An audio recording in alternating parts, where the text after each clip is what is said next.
Welcome and welcome back if you tuned in last game to WCBN Sports coverage of Michigan softball here live from the Judi Garman Classic in Fullerton, California. My name is Charlie Brigham. Alongside me is Alex Drain.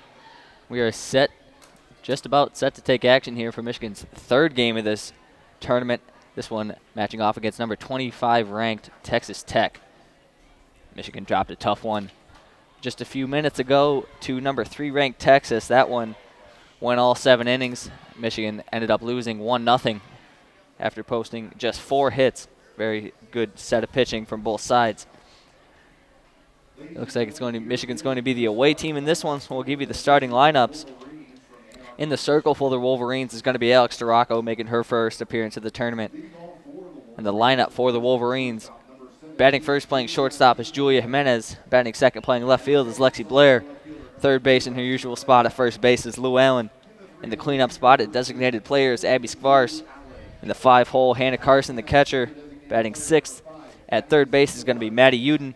Seventh in center field is Haley Hogenrod. In the 8-hole, playing second base is Morgan Overitis. And rounding out the lineup for the Wolverines in right field is Lauren Essman. So same lineup as last game, aside from Megan Bobian is going to take a seat on the bench. This one is Scirocco is going to come out for the Wolverines. Looking to bounce back after 2 quick losses early in this tournament. Yeah, and Alex Scirocco, first time we've seen her in the Judi Garman, but you have to think that Megan Bobian will still be available. I mean, she's thrown 2 complete games back-to-back days, but she did not expend a lot of pitches in either, especially in the one earlier today. So going to be a lot of opportunity for Hutch to use her different pitchers, and Erin Edmondson in the circle for Texas Tech is a really, really good pitcher. 1.28 ERA, 60 innings pitched, 71 strikeouts in those 60 innings. She's been excellent this year, and for a Michigan offense that has 1 run through 2 games, it's going to be interesting to see if they can manufacture runs against an ace pitcher in Edmondson. Yeah, absolutely. Texas Tech taking the field right now, just warming up. They're rocking white uniforms with black pinstripes and red socks. It looks like red visors for those wearing them. And Michigan still in the all-navy, navy blue socks, navy blue pants with a maize piping and those navy blue jerseys. Yeah, just 30-minute break in between these 2 games. Don't have time for a full uniform change. That first game ran really on schedule. This game is supposed to start at 5 p.m. Pacific. It's just about 5:10 right now, so still running pretty much on time. Yeah, unlike our first coverage of a tournament earlier in this year, that one down in Tampa, Florida, where pretty much everything ran over. I mean, USF didn't even get one of their own games to play because that game would have started at midnight because of late runs. Every game so far in this tournament seemed to run, at least for the most part, on time. While Michigan's games have gone quickly because they've seen between those 2 games a total of 4 runs scored between the 2 teams. So, yeah, absolutely. And just like that, we are set to go here. Here comes the first pitch. This one, fastball down the middle. Jimenez is going to watch that one go by for a called strike. She's going to go down early, 0-1. Erin Edmondson in the circle for the Red Raiders. The lefty hears the second pitch. This one, fastball driven deep towards left field for Jimenez. This one back to the wall. That one's going to be gone. A solo shot by Juju Jimenez to start this one off. What a start for the Wolverines. Well, you're going to be doing play-by-play the rest of the tournament now. As Michigan finally gets something to go. They had a ball to the wall yesterday off the bat of Abby Skvars, but Julia Jimenez had a couple really close chances in the Chapel Hill tournament and finally gets that one to go. Exactly. That's exactly the jump you need if you're Michigan. They've been struggling to hit the ball hard. They've been struggling to get runs on the board. But what a start with your leadoff hitter, Julia Jimenez, driving that one deep over the left field wall. That's a great start, especially against a great pitcher like Edmondson. Just a 1.28 ERA on the year, and Michigan up early to a 1-0 lead. After that exciting start to the game, that's going to bring up the lefty, number 3, Lexi Blair. Looking to keep the momentum going. Blair, a little bit of a cold streak to start this year, over 400 hitter last year. Coming into these 2 games today, batting just 186. But she did have 2 doubles in the earlier game, one of which she was thrown out on going to third. So hopefully try Michigan keep this start rolling. Yeah, absolutely. She's starting to look like the old Lexi again, the Lexi we know and love. Yeah, she hit one to right and one to left, those two doubles earlier today. They were two of Michigan's 3 hits and 2 of 4 total hits in that game between the two teams. So we got some conversation going on between home plate umpire and Carol Hutchins down there at first base. Yeah, now they're going to talk to Bonnie Thole and I think Mary Beth Dennison coming out of the Michigan dugout. Now she's talking to the booth up here. Looks like not quite too sure what's going on. If we can get any further information, we'll let you know. But play will resume here as Erin Edmondson walks to the back of the circle, picks up some dirt, and wipes it around. She's set to take the circle again. Lefty on lefty matchup as Lexi Blair steps into the circle. This first pitch, a fastball, low and outside. That one's going to be called for ball 1. Like you said, Alex, last game, Lexi Blair with 2 doubles, both in the left center gap, hitting for power opposite field and those wheels showing off. Here comes the windup on the 1-0. This one called for another ball. This one low and inside. Michigan with a 1-0 lead, the leadoff home run from Julia Jimenez. Both of their runs this weekend so far in the 3 games have been in the first inning.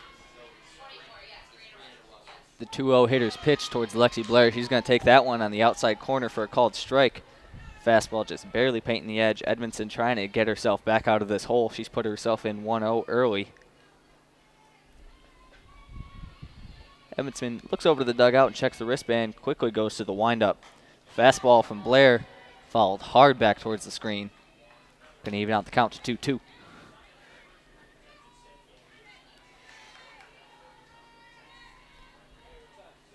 Blair takes a deep breath and steps back into the box now. Count even with no outs. Michigan up 1-0 early in this game. If you're just tuning in, Julia Jimenez on the second pitch of the game with a solo shot to put Michigan up 1-0. The 2-2 pitch to Blair is going to be called for a ball low and outside. Full count here. And that is 13 consecutive scoreless innings for Michigan snapped with the home run from Jimenez. Blair, really nice at bat right here. 3-2. This one floated. That's going to be a drop down for a base hit. Nice piece of hitting there by Lexi Blair. The off speed takes it into just over the second baseman's head, drops down for a single. Michigan has another base runner on. You know, that lackluster performance we had in that first game yesterday and throughout most of the game last game, bats starting to heat up for Michigan, looking like we got it going now. Well, good news for Michigan fans out of Minneapolis, Minnesota. The Michigan hockey team did pull it out, a 2-1 narrow victory. And Michigan thus will be hosting this coming weekend at Yost Ice Arena for the first weekend of the Big Ten hockey tournament, Friday, Saturday, and Sunday. Best 2 out of 3 against a opponent to be determined later. That's huge for Michigan hockey. And that second pitch from Edmondson towards Lou Allen goes low and inside, barely missing Lou's knees. That's going to go for called ball 2.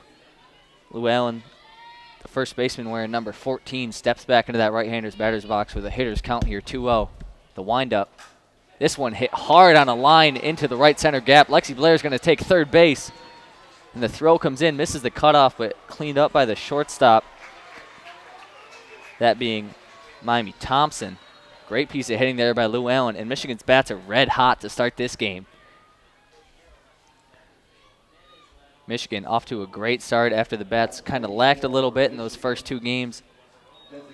3 hits at 3 at-bats, that first one being a home run from Julia Jimenez. And then Lexi Blair and Lou Allen both with singles. That's going to bring up the cleanup hitter, lefty, Abby Skvarce, the designated player for this game. Skvarce has been on a tear early in this season, doing her job every time she's up at the plate. Here comes the 0-0 from Edmondson. This one swung on and fouled hard back over the scorer's table. That's going to bring the count to 0-1.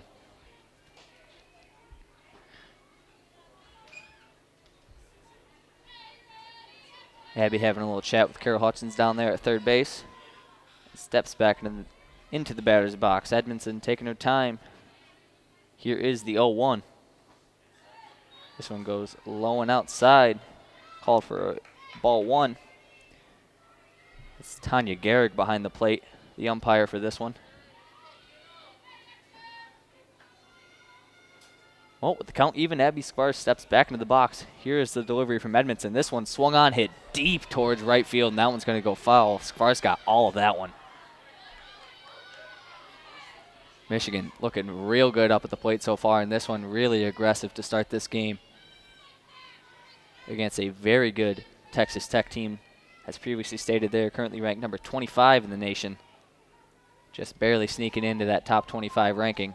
Here comes the 1-2 from Edmondson. This one, curveball, got her good. Abby Skvar swung and missed, didn't get any of that one. Edmondson finally retires a Michigan batter. That's going to be the first out of the game. Yeah, pulled the string right there. Abby Skvars just swings over it. Well, with Skvars going to take a seat now, it's going to bring up number 20, the catcher, Hannah Carson. Carson with a big game last game. That one's going to be a fastball called outside for strike 1, sorry. Carson taking her time, picks up some dirt, rubbing it on the right pant leg before stepping back into the box. Michigan has 2 runners on with 1 out, those being Lexi Blair over there on third base and Lou Allen on first. Here comes the 0-1 from Edmondson. That ball up in the zone just blazes past Hannah Carson's eyes for a called ball 1. If you are just tuning in, Michigan is currently up 1-0 after a leadoff home run on the second pitch of the game from Julia Jimenez to put the Wolverines out to an early 1-0 lead.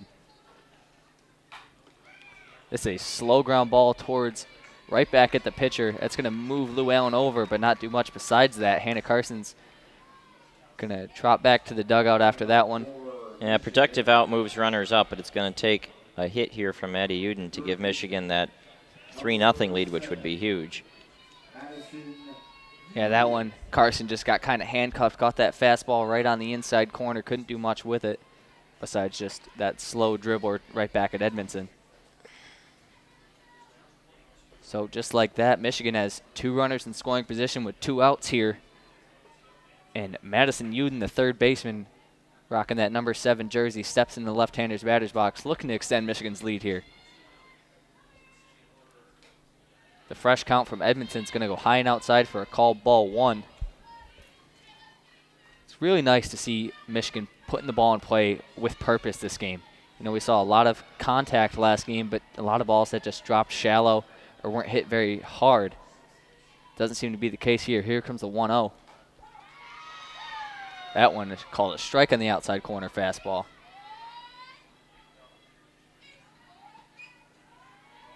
Fans still filing in here at Cal State Fullerton at the Anderson Family Field. Here comes the pitch from Edmondson. This one low and inside. Nice block there by the catcher. That is Kelsey Leach sliding down to prevent the wild pitch. 2-1 count here from Addie Uden as she steps back into that left-hander's batter's box. Here comes the windup. That one's going to go outside for called ball 3. In a very good position to be in if you're Maddie Uden now. 2 runners on and a hitter's count. 2 runners in scoring position on top of that. And here we go. Edmondson taking her time, looking over to that dugout. Now checks the wristband. Goes right into the windup. This one, fastball inside for a called ball 4. Maddie Uden looked confident in her decision there. She was already running down to first base before the call even came. Yep, she was heading on down all the way, so now bases loaded, and Haley Hoganrod up. Yeah, if you're Michigan, you'd love to see this scenario. Haley Hoganrod had a double last game. She's been hitting doubles all year long. In fact, we had the stat up earlier. Out of her now 13 hits on the season, 6 of them have been doubles as strike 1 goes by. But Hoganrod, a known power hitter, and especially with 2 runners in scoring position, huge opportunity for Michigan to extend that 1-run lead. Here comes the windup from Edmondson. That one, fastball on the outside corner. Nice frame there by Leach. to extend the count to 0-2. And now what looked like an advantage situation for Michigan is quickly cut down as Haley Hogenrod is down in an 0-2 hole early here with 2 outs. Here comes the pitch. That one just misses, called low. Leach turns around to ask where that one was. Edmondson still in control here with a 1-2 count. Up to Haley Hogenrod, taking her time, looking for the sign from the dugout. Here comes the windup. That one again, low and outside in the dirt. Nice pick there by Leach to keep the runners honest. So what looked like a disadvantage early for Hogenrod is now evened out as the count now stands tied 2-2. Michigan with the bases juiced here in the top of the first. This pitch handcuffs Haley Hogenrod. It's going to just pop up, no harm, up to Aaron Edmondson. So leaving 3 runners stranded, Michigan still gets up to a 1-run lead early as Julia Jimenez with the leadoff home run. Yeah, it's a disappointing situation there for Michigan. Gets a runner on third with nobody out after already getting that home run and not able to bring more around. But now they have a 1-0 lead, and now we'll see what Alex Scirocco can do. Can she settle in here and get rolling in the bottom of the first? Yeah, it should be noted this is the first time so far in the Judi Garman Classic that we've seen a Michigan pitcher not named Megan Beaubien. So it is going to be the right-hander, number 8, Alex Scirocco, taking the circle again. We've seen Scirocco dominate pretty much all year long for the Wolverines. When she's been on, she's been practically untouchable. With an ERA of just 2.47, Scirocco has 85 strikeouts on the year so far.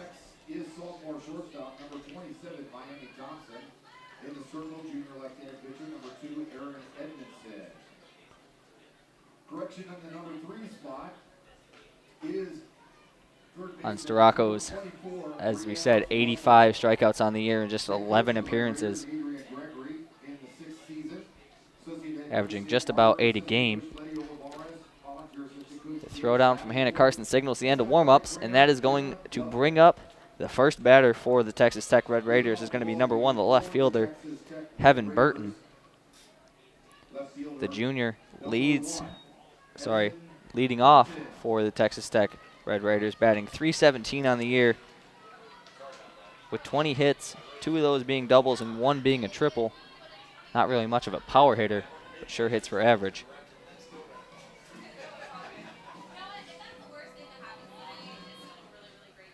So here we go, set for the first outing of the Michigan defense here in the bottom of the first inning. Alex Scirocco with the windup. That ball fouled way out over the Texas Tech dugout. The slapper Burton a little late on that one, pops it up foul.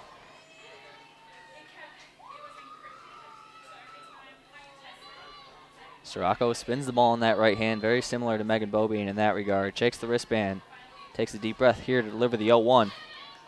Burton shows bunt, but pulls back at the last second. That one's called for a ball high.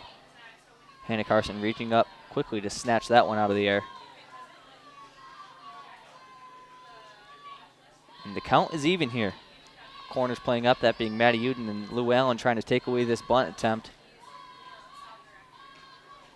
That one, changeup, called for a strike. That one breezes by Burton. She laid off that one, didn't like it. Scirocco now in an advantage here. The strikeout pitcher with in a good position right here. 1-2 count against leadoff batter Burton. The windup, this pitch hit deep towards left field. That one's going to go foul into the Texas Tech bullpen. Burton's going to live to fight another day. Michigan with the same defensive lineup they had last game. That, of course, being Maddie Uden at third, Julia Jimenez at second, Julia Jimenez at shortstop, Morgan Overitis at second, and Lou Allen at first. The 1-2 is called for the strike on the outside corner. Scirocco is going to get her first of the day and retire Burton for the first out here for the Michigan defense. As I was saying. Yeah, just froze her there and gets that strikeout. Scirocco doing what she does best. It's been really for Alex this year, strikeout, walk, and homer have been the three. She's sort of Adam Dunn, but a pitcher with that combo, and starts it off what she does well right there. The fresh count. That one's going to be bunted and popped up. That was a quick at-bat. That one was pitched into number 26, Whaley, the right fielder. She just pops up that bunt over to Maddie Uden.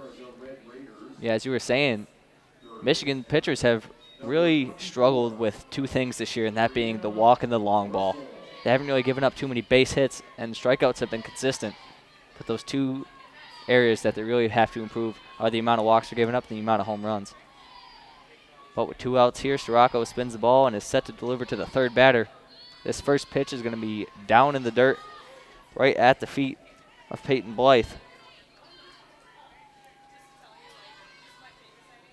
Blythe in the 3-hole for the Texas Tech Red Raiders. Not the strongest hitter on the year, batting just 147.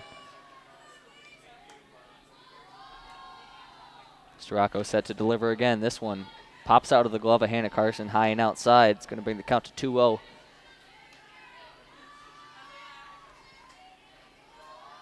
My apologies, looked like we had a substitution earlier. It's actually Brianna Russell up at the plate now, the right-hander, number 24 for Texas Tech.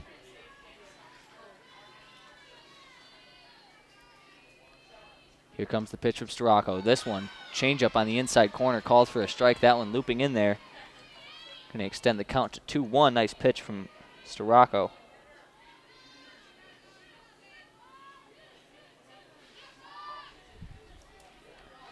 Scirocco taking her time as the infield takes their ready steps. Spinning the ball in the right hand, and here is the windup. This pitch, way high. Hannah Carson jumps up to snag that one out of the air. 3-1. Going to be coming in towards Brianna Russell. Hitters count here for the 3-hitter.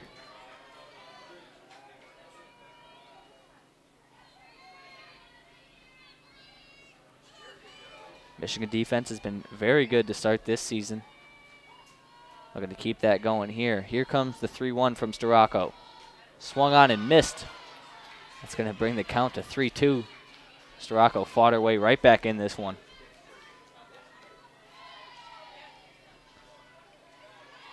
Russell shares a word with her third base coach before stepping back into the box. Full count, 2 outs here in the bottom of the first.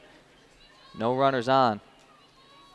Scirocco gets her to chase up. That's going to be strikeout number 2 for Alex Scirocco. And Texas Tech goes scoreless in the bottom of the first. Yeah, chased one up high. And that's an easy 1-2-3 inning, what Michigan wants to see right there. Yeah, those are going to be strikeouts number 86 and 87 for Scirocco on the year. A trend we've seen from her all year long is just getting hitters to chase that fastball up in the zone. So we would like to thank all of you for tuning in here on the WCBN Sports YouTube channel. If you're not already subscribed, make sure to do that. Hit that red subscribe button right below the video feed. And if you haven't already, hit that little notification bell right next to the subscribe button to be notified anytime we go live so you never miss a broadcast. If you'd like to tune in and watch some of our old broadcasts, not just for softball but any sports, there is a videos tab where you can go back and watch those as well. That is going to bring us to the top of the second inning. Aaron Edmondson is going to retake the mound for the Texas Tech Red Raiders. The lefty got tuned up a little bit in that first inning, giving up 3 hits, one of those obviously being the solo home run to start the game from Julia Jimenez. Going to look to bounce back here and minimize the rest of those damages for the rest of this one.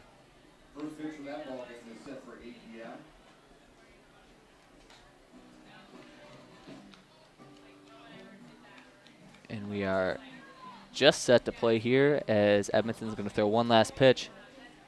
We're going to get the throw down to signal the end of that from Kelsey Leach. And here we go. Carol Hutchins went back to the dugout real quick to throw on a pair of long sleeves. It is getting a little chillier here. It is getting a little chilly. I had to close the door of this press box. It's the cross breeze, really. That's all. But stepping into the box now for the Michigan Wolverines is the lefty, number 24, Morgan Overitis.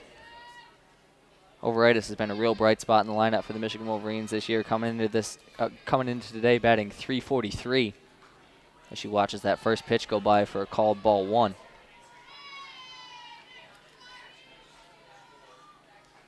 Feels like any time Michigan's needed a hit this year, Morgan Overitis has been there to deliver. Here comes the 1-0 from Edmondson.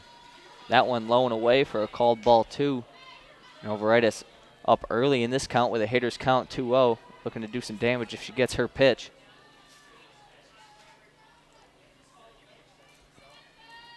Center fielder with sort of interesting shift going on. That pitch low and outside for called ball 3. Looks like the Texas Tech outfielders are shifted as if a right-handed batter was up there playing kind of shaded towards the left field. Left fielder a little closer to the line, and center fielder shaded towards her right side of second base. The 3-0 pitch is going to be called for a strike 1. Overitis obviously just stepping out of the way. She lets that one go by. Again, with the hitter's count here, though, for Overitis, this is dangerous if you're Texas Tech. Don't want to give the 343 hitter a pitch to hit. But here is Edmondson checking the wristband. The windup. This one popped straight over our heads. Overitis just kind of missed that one. Fastball down the middle. She got it, but didn't do what she wanted to do. That's going to bring the count to full as Edmondson's fought her way back to even.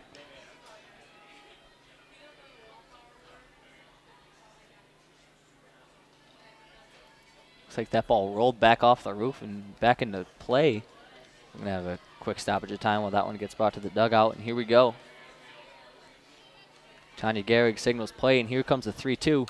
This one ripped right back up the middle. That's going to be another hit for the Michigan Wolverines, their 4th of the day. As the bats stay red hot, Morgan Overitis reaches on a single there. Yep, just solid single. Stroked it right back up the middle. And another leadoff runner aboard. That's now 4 hits. Got to bring something in. Yeah, Aaron Edmondson kind of struggling here. You know, a solid pitcher for Texas Tech coming into this game with just a 1.28 ERA. But has given up 4 hits in just an inning and 1 batter so far, and that's going to bring up Lauren Essman as she watches that first one go by for a called strike on the inside corner. Essman, the freshman, has played in now 7 games this year, currently hitting just under 400. She steps back in for the 0-1. Edmondson with the delivery. That one swung on and missed. Great pitch there by Edmondson. Gets the freshman to chase low and away for the swinging called strike 2. Edmondson now at a complete advantage in this count. 0-2, can do what she wants really with 1 runner on. That runner being Morgan Overitis.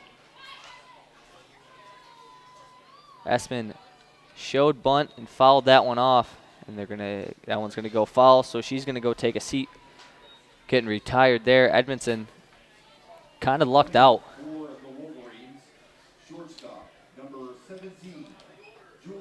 But just like that, Michigan is back around to the start of the lineup, and that means Julia Jimenez is going to get her second at-bat of the day.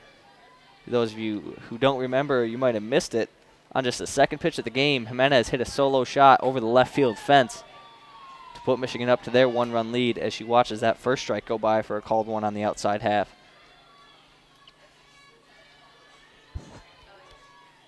Now, if you're Aaron Edmondson, that pitch, last at-bat, has got to be sitting in the middle of your head right now.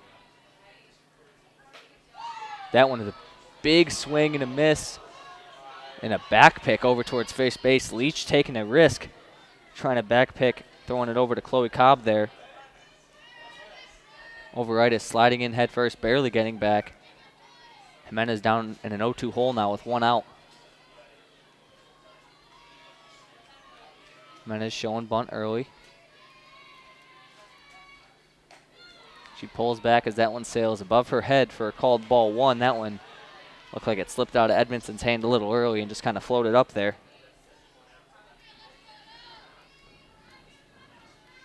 So 1-2 count here. Edmondson still with the advantage with Morgan Overitis sitting over there on first base. 1 out. This pitch on the outside half, but Juju Jimenez pokes it foul. Count stays 1-2.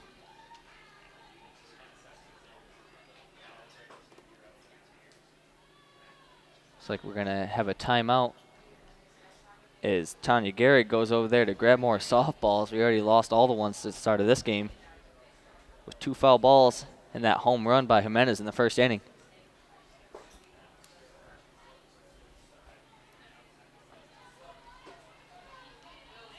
And we are back in action here as Edmondson gets a throw in, coming in from Leach. She looks back over to the dugout looking for her call, checks the wristband. Here comes the windup. This one handcuffs Jimenez, but she manages to fight it off down the third base line. Count again stays 1-2.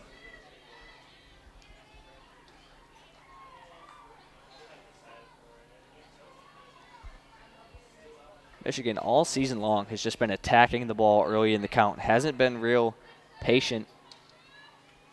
Hasn't been too lackadaisical, rather.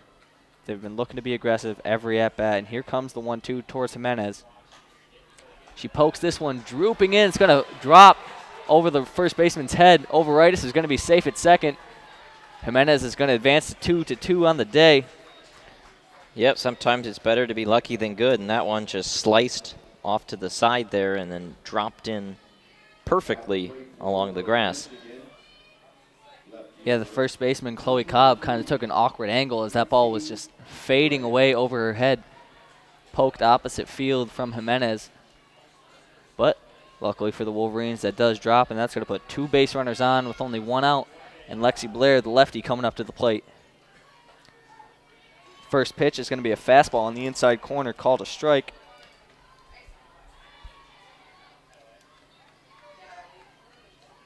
Michigan with 2 runners on, 1 in scoring position, that being Overitis on second base. The lefty Blair at the plate. This one hit deep towards right field. Tracking over there to the wall, and that one's going to go foul. Chasing that one down was the right fielder, Whaley. Just like that, Lexi Blair is down in an 0-2 hole early. Edmondson has done a good job of getting ahead in counts, but then has allowed hitters to fight their way back up. Here comes the windup from number 2. This one hit about as soft as possible. Texas Tech is going to let that one roll foul. Smart defensive play there. Too much spin on it. It seemed like it might stay fair there, and it would have been perfect to load the bases again. Yeah, that one hit about as soft as she could. She took a full swing at that one and put less power into it than a bunt. Pretty much just caught the laces on that one. Yeah.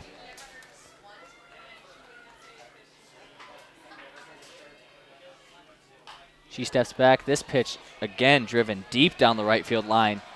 Lexi's getting all of every ball left over the plate. That's got to be sitting in the back of Edmondson's mind right now. She's done a decent job of painting the corners here in this at-bat, but she's left 2 pitches right over the plate, and Lexi Blair has driven both of them deep towards right field. Count still low, too, though. Has yet to slip up and throw a ball. She checks the wristband. Here comes the pitch. Just as I say that, that one goes low and outside, skipping in the dirt for a called ball 1. No runners advance, though. Nice play by Leach to scoop that one up. Overitis and Jimenez still on first and second base.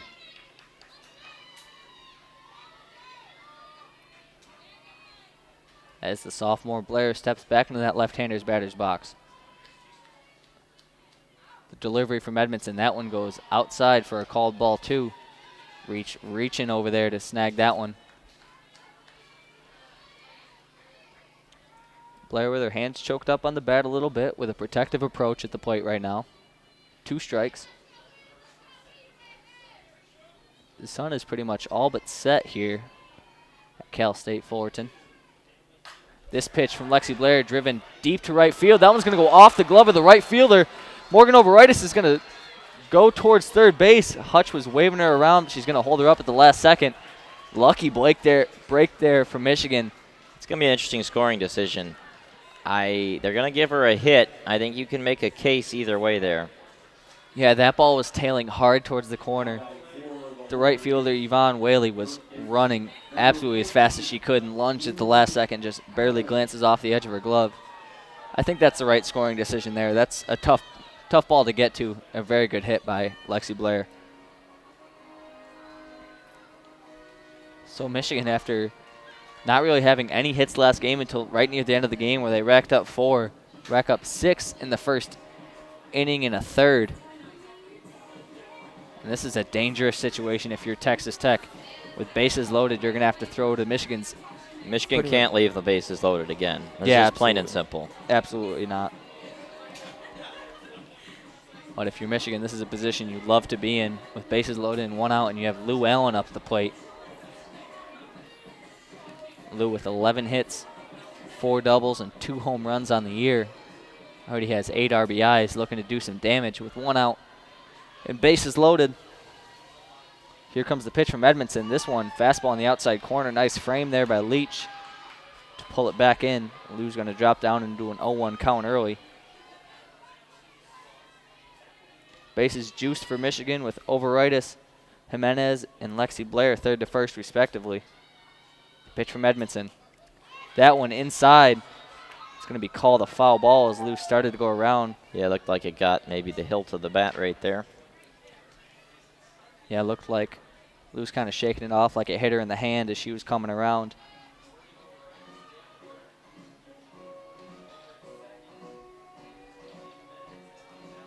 Yeah, it looks like it hit her in the knuckles as she was trying to square a little bit. Doesn't seem too shaken up, though. She's kind of laughing over there with Carol Hutchins on third base. She's still got that tape on the right hand that we saw come into the game yesterday.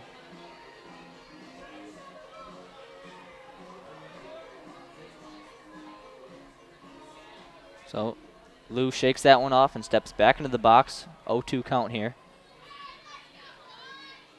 Tanya Gehrig takes a little lap, giving Lou a little extra time, and here we go.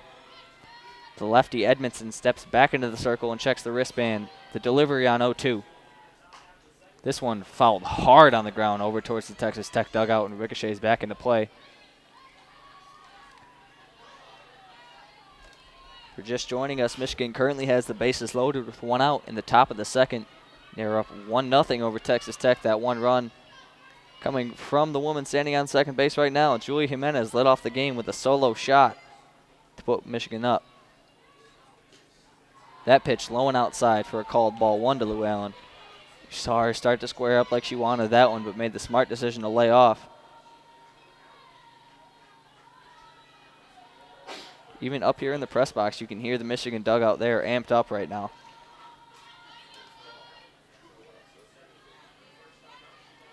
Here comes the windup on 1-2. That one low and in the dirt for a called ball 2. Lou lets that one go by as it skips past her left foot.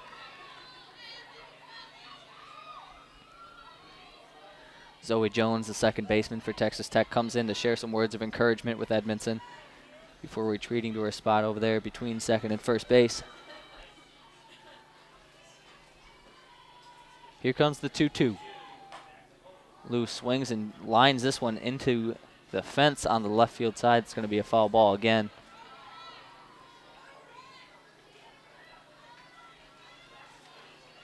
Lights are on. We got probably what'll be a complete night game by the end of this one as the sun is starting to set. Lou steps back in as Juju stands over there and claps and gives her a few cheers from second base. The 2-2 again. This one, super high fly ball. It's going to go right out of play. Not too far, but boy, was that one up high.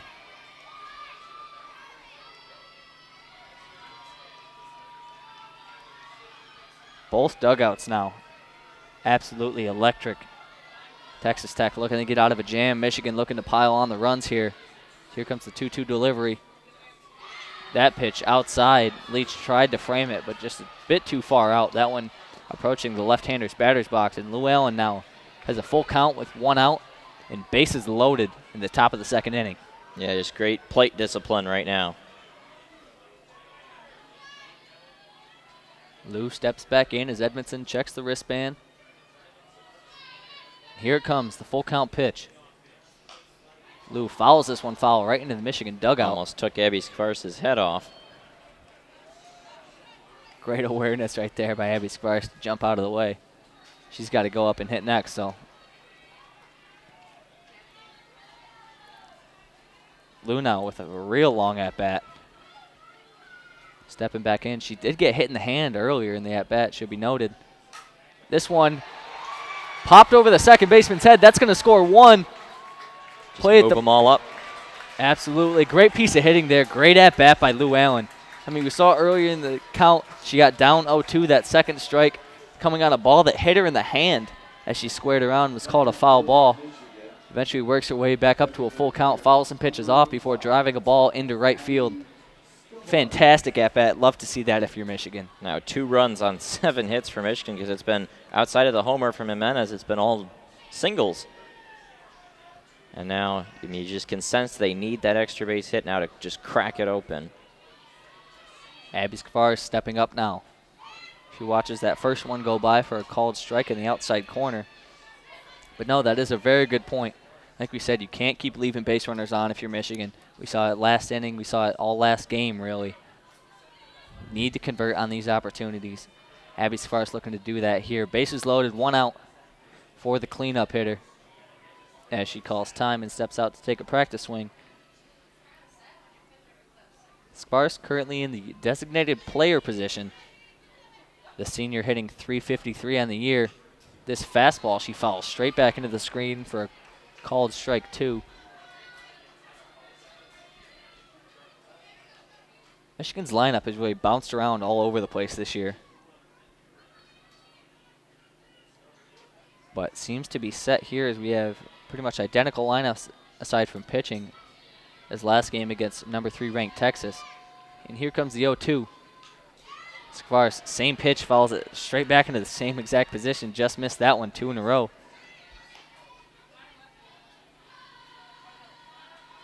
Having a little bit of a conference out there is Miami Thompson, the shortstop, and Zoe Jones, the second baseman, coming together right in front of Lexi Blair to have a little chat. Here comes the 0-2 from Edmondson. That one floats way high and outside for a called ball 1. Good decision there by Skvar to let that one go by.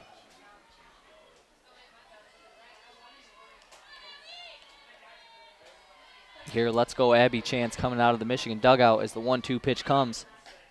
That one again, outside, called ball for Edmondson. She's really struggled with her command here so far in this game. I mean, we're only 2 innings in, but she's let up 7 hits. Yeah, it just hasn't been sharp. And Michigan's plate discipline, a lot better in this game. They're taking good swings right now, but they need the big one. Absolutely. Could this one be it? Here's the 2-2. This one again, plopped over the second baseman's head. That's going to score 1 run. Move them up 70 feet. And there we go again. Very similar at bat to Lou Allen. Just plops that one over the second baseman's head in no man's land. Soft line drive between the second baseman and the right fielder. Michigan has 8 hits so far in this game, and probably 4 or 5 of them have been right there. 3 runs on now 8 hits for Michigan, and they lead 3-0. Looks like we're going to have a substitution here for Texas Tech as the coach comes out to have a little chat.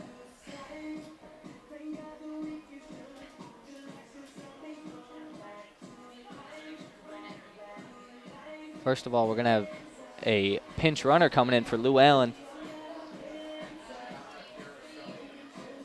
It'll be Gianna Carasoni, I believe. Yep, looks like. Yes, indeed it is over there at second base. So Texas Tech is going to make a pitching change here in the top of the second. Aaron Edmondson's going to go take a seat. It'll be Gigi Wall coming in. Gigi Wall, the right-handed senior, going to look to come in and minimize the damage here after Texas Tech has given up 8 hits and 3 runs in just an inning and a third. Wall will come in with a fresh batter. That batter is going to be number 20, Hannah Carson, but with bases loaded. Those base runners being Lexi Blair, Carasoni, and Abby Skvar over there at first base. So Hannah Carson with a chance to do some damage and extend Michigan's lead even further here.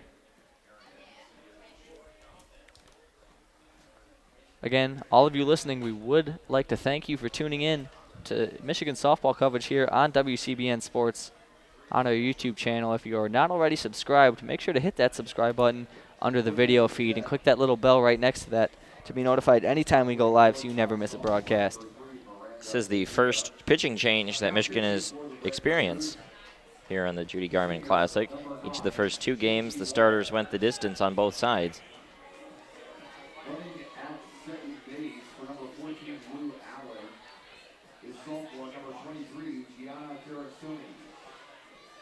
And here we go. We are set to go here. Wall's going to take the circle as the senior looks to minimize the damage as Hannah Carson steps into the batter's box. The windup in the first pitch. This one hit hard up the middle. That one's going to get through. That's going to score a run. Looks like 2 as Carasoni makes it all the way home from second base. Really hard hit ball by Hannah Carson straight back up the middle there. And now a 5-0 Michigan lead. The Bats have finally broken through here in Fullerton. That's 9 hits in 2 innings now.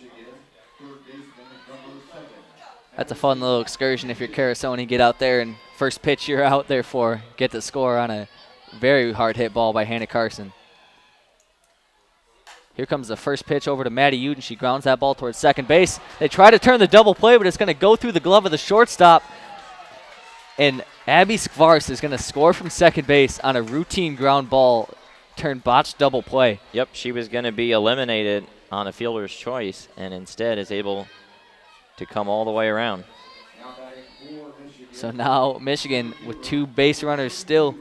Score is currently 6-0 on 9 hits. Texas Tech with their first error of the game. Haley Hogenrod is going to step up to the plate with runners on second and first. Here comes the pitch from Wall.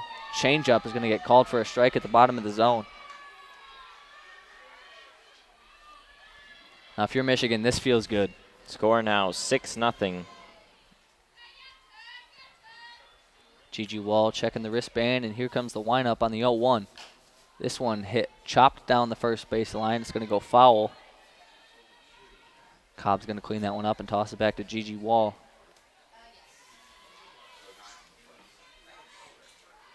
Haley Hogenrod, the double machine for Michigan, has been just absolutely pounding out extra base hits at bat after at bat here. Looking to do it again with 2 runners on, 1 in scoring position.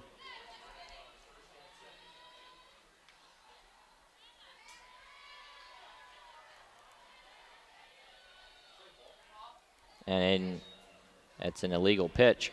Yeah, it's going to be a called ball 1 without a ball being thrown as an illegal pitch is called on Gigi Wall. So Hogenrod has a 1-2 count. Make that a 2-2 count as that fastball goes low and outside for called ball 2.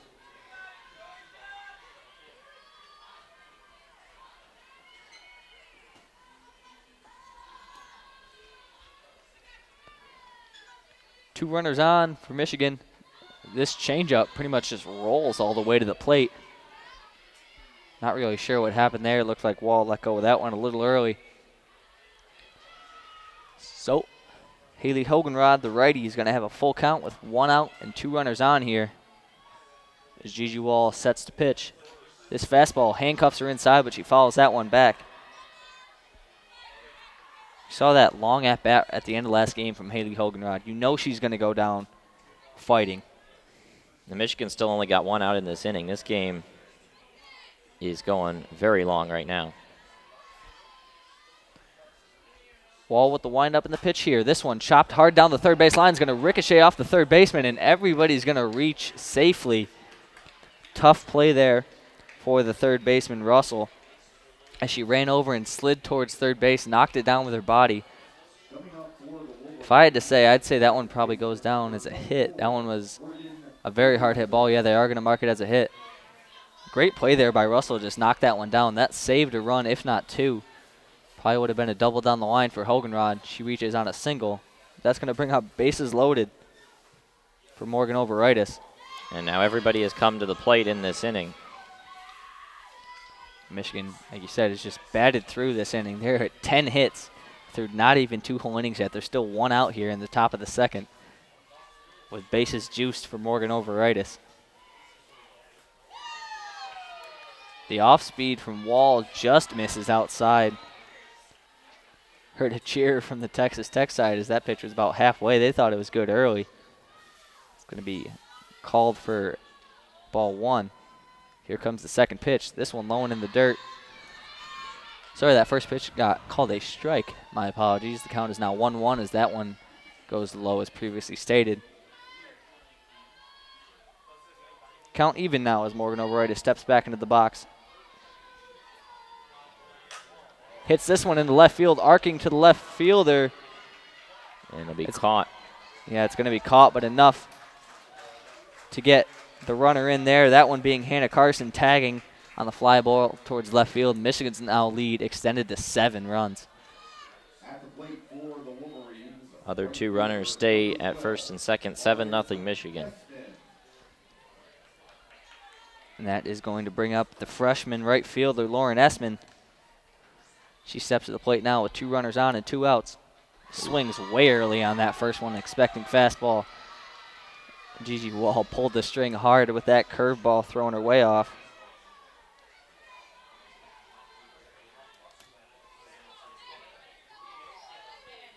Essman taking her time before stepping back into the box now. Righty on lefty as Wall sets to deliver. Off speed again. Freezes Essman. Yeah, she's just watching that changeup flutter in there. Been fooled both times. This game now is coming up on an hour, and we are in the top of the 2nd inning. Yeah, this has been a long one so far. Essman now stepping back into the box with an 0-2 count. Oh, that hit her. She was watching that changeup come in again, but that one rides a little too close. She takes that one off the right shoulder, gets out of that one easy. And Michigan again loads the bases. That is going to bring up number 17, Julia Jimenez. Jimenez is 2 for 2 on the day with a solo home run to break it open for the Wolverines in the top of the first, then just the second pitch of the game, and a single in her last time up, which was actually this inning. So she sets with bases loaded here as Gigi Wall sits to deliver. This fastball, hard swing and missed. Yeah, she was swinging for the fences right there. Yeah, you can tell Jimenez wants to hit another one. Now, a lot of game to be played, but obviously if Michigan is to get another run here, they're already in run rule territory in the top of the 2nd, leading 7-0 right now. Here comes the 0-1 from Wall. This one fouled straight down in the dirt. Going to go for a strike 2. Michigan with bases loaded. That being Maddie Uden, Haley Hogenrod, and Lauren Essman over there at first base. Essman reaching after getting hit with a pitcher last time up. So now Jimenez is in an 0-2 hole here with 2 outs and bases loaded in the top of the 2nd. Michigan with a comfortable 7-0 lead. Jimenez lines up the bat and pulls it back as Wall sets to deliver. This one hit hard on the ground over towards third base. Nice play from the third baseman. That's going to end it for this inning. Michigan leaves 3 stranded there, but not before putting up 6 runs on, looked like 8 hits to extend their lead to 7-0.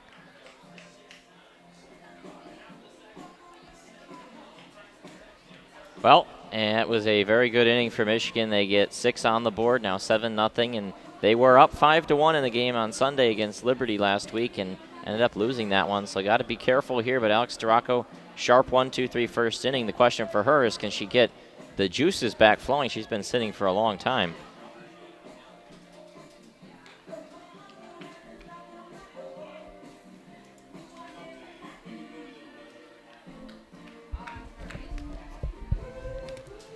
Here at Anderson Family Field in Fullerton, California, and we are treated in between the innings to Elton John and Kiki D's Don't Go Breaking My Heart as Alex Scirocco does her warm-ups.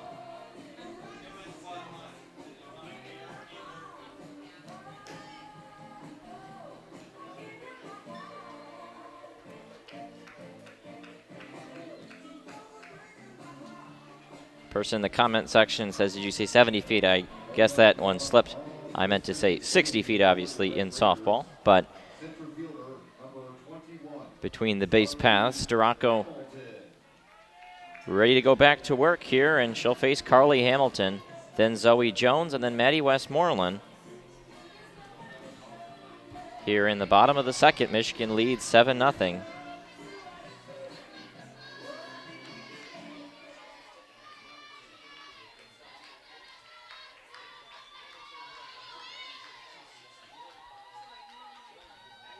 Now the windup, the first pitch from Scirocco loops high. Hamilton, a .260 hitter. Scirocco got 2 strikeouts in the first inning. 1-0 coming, swinging a foul straight back at us. 1-1.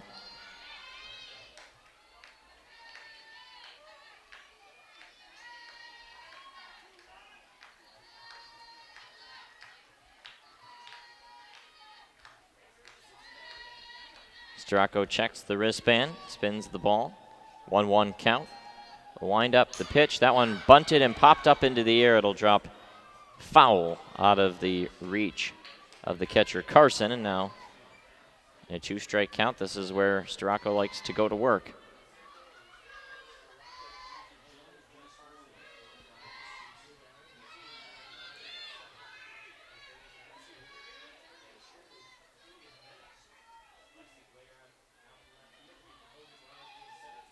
One, two, swing and a miss. And Hamilton is down on strikes for the first out of the inning. Now batting for Texas Tech. And that'll bring up Zoe Jones. Zoe Jones.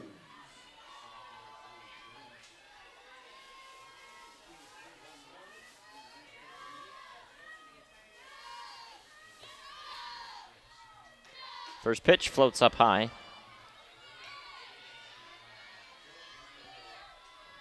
Jones steps out and takes a swing. Jones this season, .275 hitter, 4 home runs. 1-0 on the way. That one also up high now, 2-0 the count.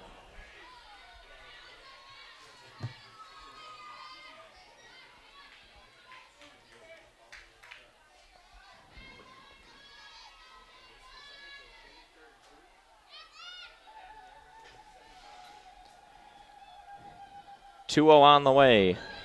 Drops in for a called strike.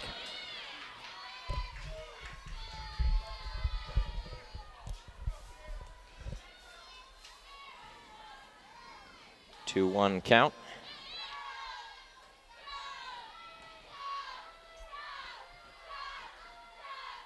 Wind up in the pitch. That one just a little high, 3-1. Hitters count here now for Zoe Jones as she steps back into the box. 3-1 count here. If you're Jones, you're expecting fastball. Scirocco's got to come to you.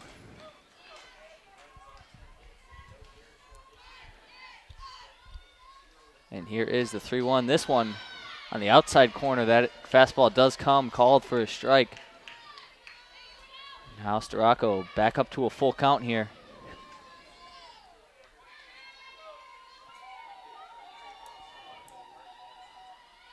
Spinning the ball in her right hand now with the full count. Here comes the windup from Scirocco. This one called strike 3 on the outside corner. Nice pitch by Scirocco. Yeah, Zoe Jones just looks at it. That's 4 Ks through 5 batters thus far for Alex. Coming up for the Red Raiders, designated player number 41. That's something, isn't it? Michigan puts up 7 runs on 10 hits, and that is the 5th batter for Texas Tech so far. And that's now Maddie Westmoreland checks in. And for Michigan softball fans who are really up on Big Ten softball, if you're wondering, is that Maddie Westmoreland? It is that Maddie Westmoreland, former Indiana Hoosier, apparently transferred in the offseason to Texas Tech. Here comes the 0-1 from Scirocco. This one high and inside. Check swing is going to call no swing there. Count's going to bump up to 1-1. As you said, Westmoreland, the Big Ten transfer, currently hitting just about .370 on the year. Been a big part of this Texas Tech lineup. As she watches that one go by in the outside corner for a called strike 2. Nice pitch and nice frame by Carson to keep that one in. Scirocco really sharp right now, hitting her spots. Yeah, Scirocco looks entirely in command here. She sets for in control 1-2. That one right down Broadway, called strike 3. Carson's just going to pick up the ball. She dropped and tagged Westmoreland. And just like that, Michigan is back up as Scirocco retires 1-2-3. Yeah, Texas Tech looks lifeless right now. At the plate, they're just standing and watching the punch-outs come.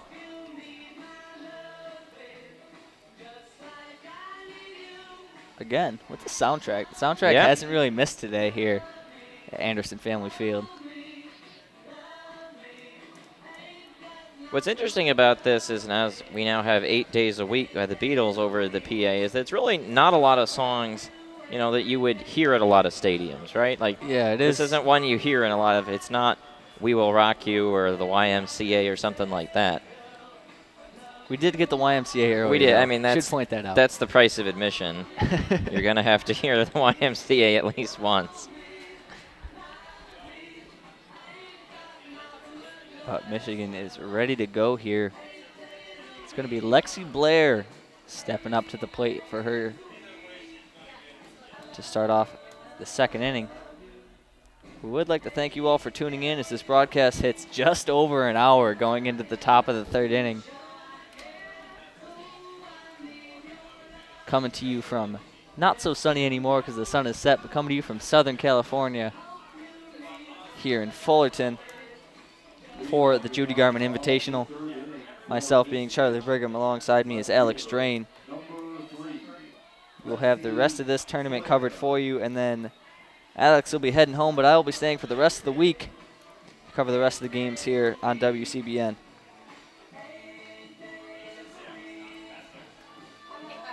As 8 days a week fades out in the background, Lexi Blair steps into that batter's box, and here we go in the top of the third. Gigi Wall's first pitch called for a strike in the outside corner. Nice pitch, fastball there.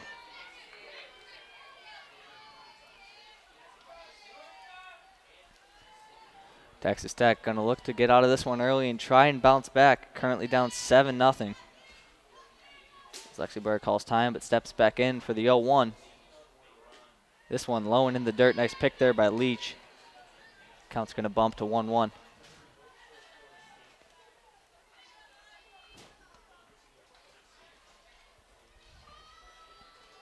And if you're Michigan, you cannot take your foot off the gas. Can't get complacent here.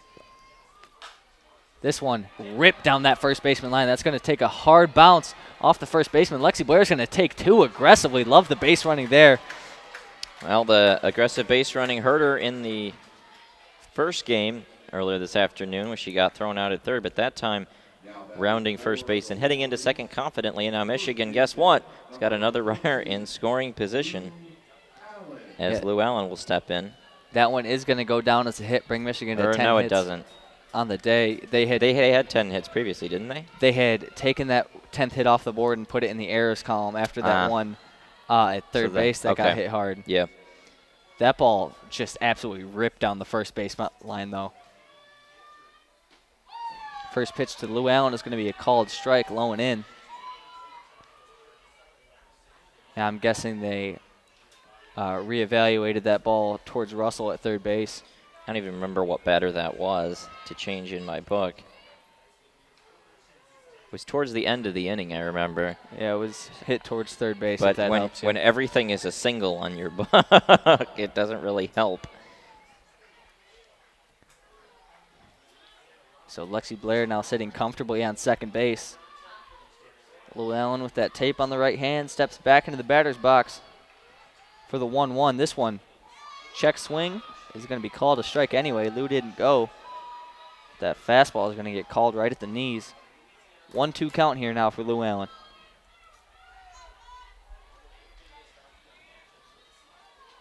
We do have a player down in the Texas Tech bullpen warming up. Looks like that's number 14, Morgan Hornback. So we'll give you any updates we have on that if we get any.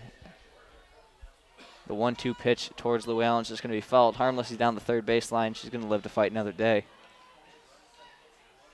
Michigan, these long at-bats is what dragged the game out so far. I mean, we have no outs in the top of the third inning, and we're already over an hour. Yeah. The 1-2. Off speed, Lou pops it slowly up into left field. What a play from the left fielder. Heaven Burton coming out of nowhere and making the diving catch right before that ball hits the ground.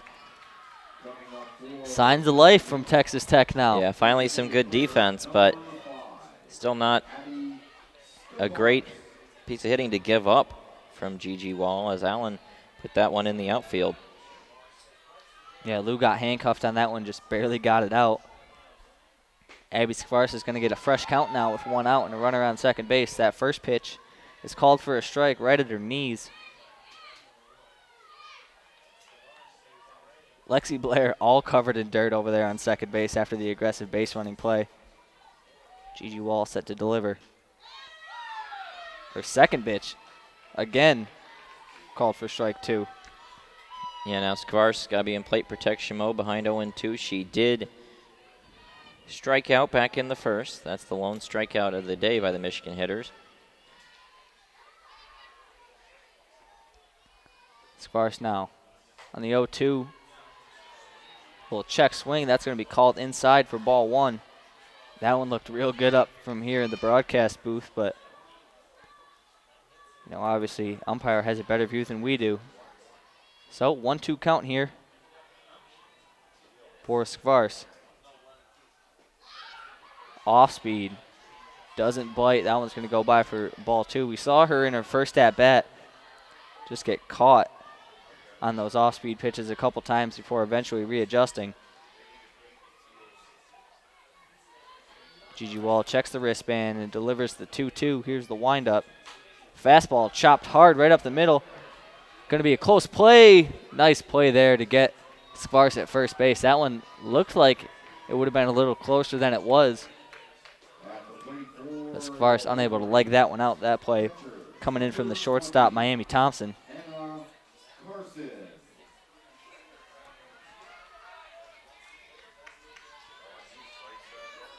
Productive out, though, as Lexi Blair does move over to third base, and Hannah Carson's going to take the plate. With a fresh count, first pitch is going to go low for a called ball 1.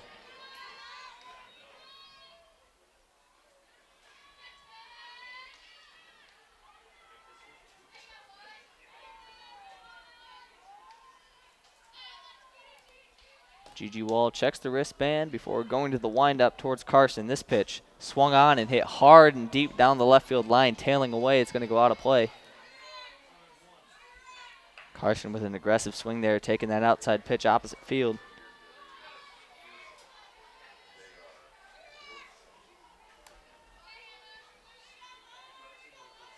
And here comes the pitch, the 1-1. That off-speed low and outside in the dirt, called for a ball 2. The other game going on down there on the other field is Loyola Marymount and Boise State. They're currently tied 1-1 in the third inning.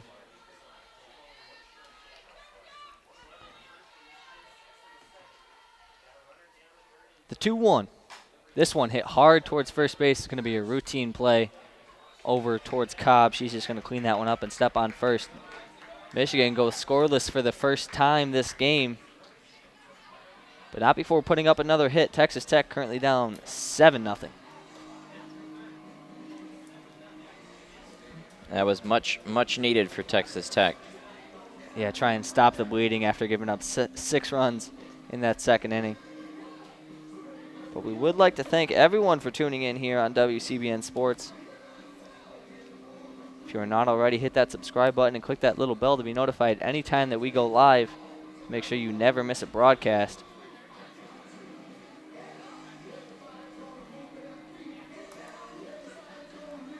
Abby Skvaris back there with the catcher's mask on, warming up Alex Scirocco. Between innings as Hannah Carson puts the gear on. This is the bottom of the third inning. Michigan currently up 7-0. Put up 1 run in that first inning from a lead-off home run from Julia Jimenez and put up 6 in that second inning. Last inning being the top of the third, first time they go scoreless. Michigan with 10 runs. 10 hits and 7 runs through 3 innings.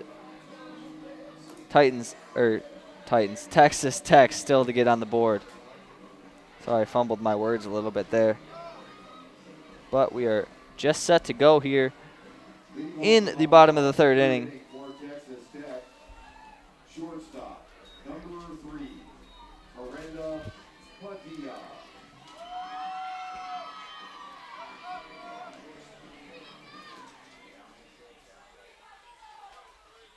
And here we go. Yeah, substitution. It's going to be number 3, Miranda Padilla, in for the Texas Tech Red Raiders. Her first pitch, she fouls off way out of the stadium over towards the first base side. It's going to bring the count to 0-1. Well, you might as well try and get something going.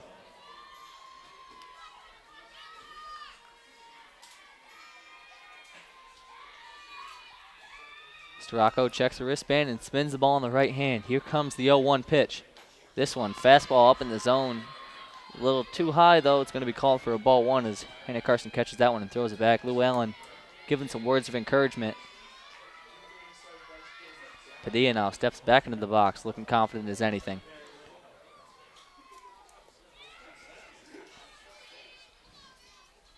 Scirocco with the delivery, 1-1.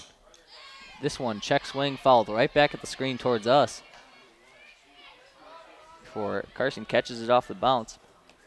Throws it back. Scirocco again at an advantage in this count, something we've seen all game long. 1-2 up for Scirocco.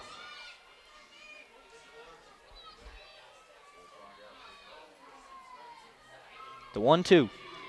This one swung on and missed. Scirocco sits her down.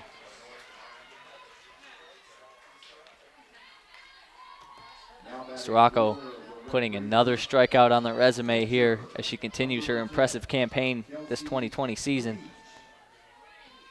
And that is going to bring up the catcher, number 10, Kelsey Leach.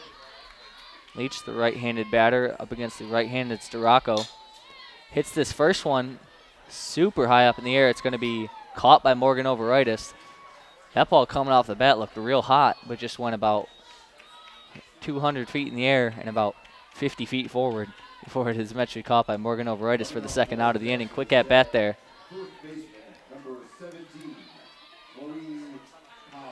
And as Leach heads back to the dugout, that's going to bring up the first baseman, the lefty, number 17, Chloe Cobb. Little righty on lefty at bat here. Scirocco sets to deliver. First one right down Broadway for strike 1.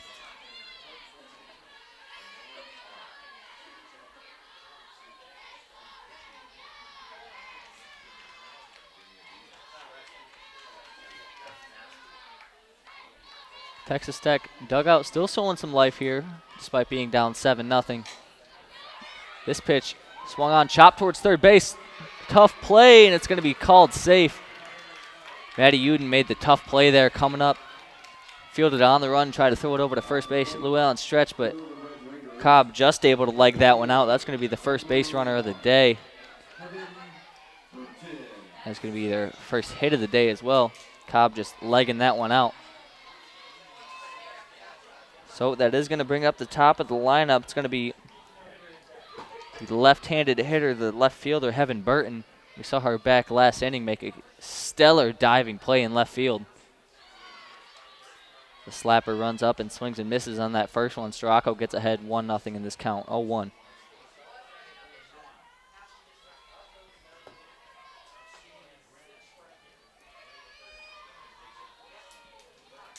Cobb over there and a hunched over stance on first base.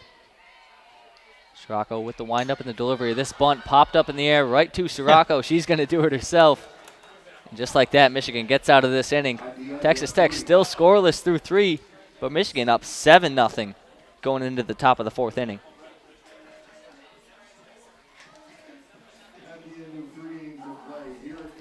I want to thank you for joining us here for Michigan softball on WCBN Sports. Remind you that WCBN Sports' coverage of Michigan softball is brought to you by the Mobile Mutt.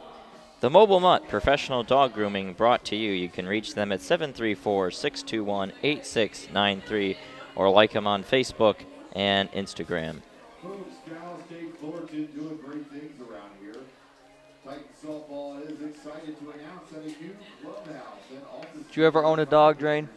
Nope.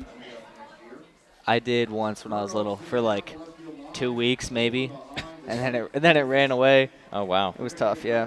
His name was JoJo. Named him after Joe DiMaggio. Oh. Yeah, he was a little black lab. He was super mean though, so like, you know, not too torn up. Much more. There's a lot to this project. They're going to get started in June of 2020, so come back to Judi Garman next year and see the brand new building that they're making over there. Due up for the Wolverines in this inning is number 17, Maddie Uden.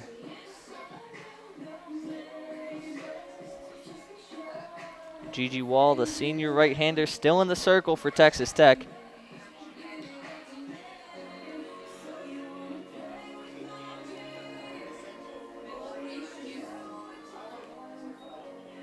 Heading off the top of the fourth inning for the Wolverines. Third baseman. For those of you wondering, Michigan gets off to an early start tomorrow morning with a 9 a.m. game against Washington, and then faces off again at 11:15 a.m., depending on how the games before run, against Colorado State. Those being Pacific Standard Time, so that 9 a.m. for those of you on the East Coast is going to be at noon. We are set to go here in the top of the fourth. First pitch towards Maddie Uden is swung on and hit. Line drive over the shortstop's head, and Uden's going to get on early. That aggressive approach at the plate leads to a single coming in for Maddie Uden. Now batting for Michigan. Michigan advances their hit tally up to 11 now, and that's going to bring up number 32, Haley Hogenrod. Hogenrod's bat has been red hot all year long, looking to continue that here. She watches the first pitch go by for a called strike. That changeup just floating in on the outside corner of the plate, away from the right-handed hitter Hogenrod.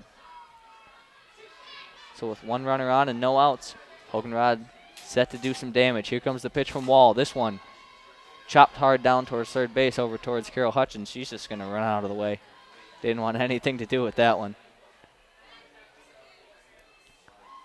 So now Wall up to an 0-2 count in her favor, getting ahead early.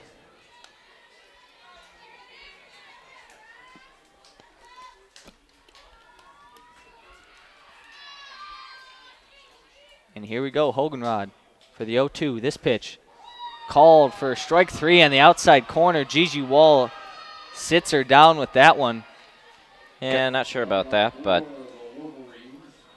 yeah, Hogenrod, known to be a pretty disciplined player at the plate. You don't see her go down like that early very often, so she must have thought that one was a little too far out. But that is going to bring up Morgan Overitis as she slaps that first pitch down the first base line. Going to go foul, though. Overitis and Hogenrod have been a real 1-2 punch for the Wolverines all year, each hitting about 350 for the team.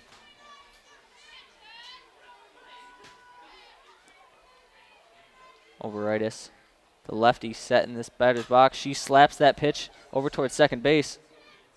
The second baseman's just going to take the fielder's choice. Don't really know why they didn't attempt the double play there. well, Uden kind of just got in the way there and then stopped as the tag was applied, and she almost obstructed that one. There wasn't really a lane to throw it, but no one's really fighting it now. 2 outs in the inning. Yeah, Zoe Jones just deciding not to risk the double play and just sit there and wait. And that pitch is swung on and hit. That one's going to scoop past the left fielder. That one swung on by Lauren Essman. Overitis is going to try to take home all the way from all the way from first base, rather. She's going to score. That's going to be a double, looks like. No, they're going to mark it down as an error. But Lauren Essman gets all the way to second base. They gave her a hit, I believe. I think it's a single E7, and it is. Okay, so it's going to be the double comes on the air, but it is going to be a single. Lauren Essman with a great piece of hitting there. And now Michigan leads 8-0, which of course means they are over the run rule threshold, which also means 6 outs away from the victory, with Alex Scirocco still in the circle. Question in the comments about what time the game is tomorrow. It is at noon Eastern, 9 a.m. Pacific. We will be out here pretty early for that one tomorrow. I find, though, I'm very much a night person on the East Coast, but I have no problem waking up early on the West Coast. Yeah, I mean, it's kind of just like getting up at 4 a.m., and that is the back pick from the catcher. What a throw by Leach. Catching Lauren Essman lacking at second base. She got up gunning after that called strike. And Michigan gets caught lacking on the bases. Yeah, I mean, I stay up generally for sports. I mean, more than a lot of things. And on the West Coast, they end, 10, 10:30. There isn't a lot of reason to stay up much later. So anyway, the inning ends. It's 8-0 Michigan to the bottom of the fourth. And want to thank all of you for joining us. If you are enjoying our broadcast, you can always email us at wcbnsportsumish@gmail.com with donation pledges, and we will tell you how to donate to our cause. This trip was funded by an anonymous donor, and Charlie's adventure next weekend funded by the Michigan Women Booster Club through Cheryl Zadie as well. And so I want to thank both of those donors, and you can get involved as well. Again, donations make everything possible, so we would like to thank everybody who has donated. Anybody thinking about donating, just like to thank all of you. We are just about set to go here in the bottom of the fourth inning.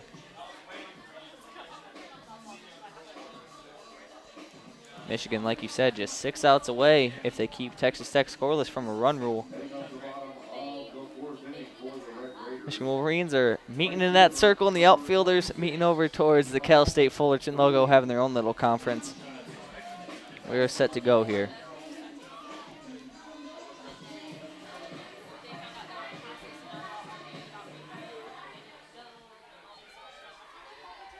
Up to hit first for the Texas Tech Red Raiders is going to be Yvonne Whaley, number 26, the lefty. She's going to go up and try to bunt that one. It's going to ride high and inside, a little bit chin music. She's going to duck out of the way. It's going to be a called ball one.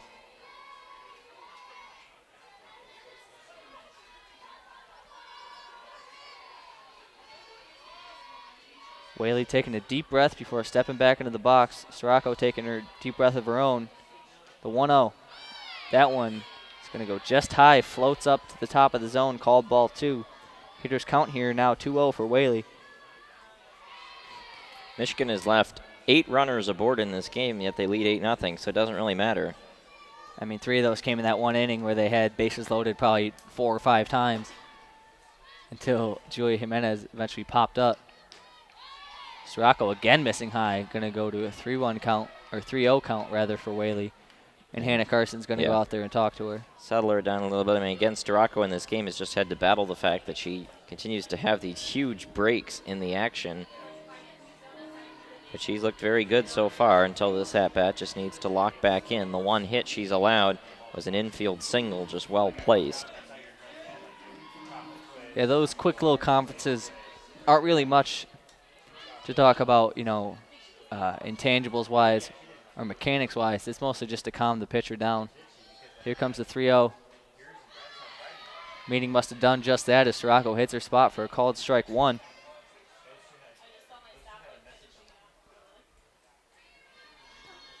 Count now 3-1. Whaley with another hitter's count here. Scirocco checks the wristband for a long time, spinning the ball in that right hand. And here is the windup. This one fouled back over our heads. That's going to be strike two.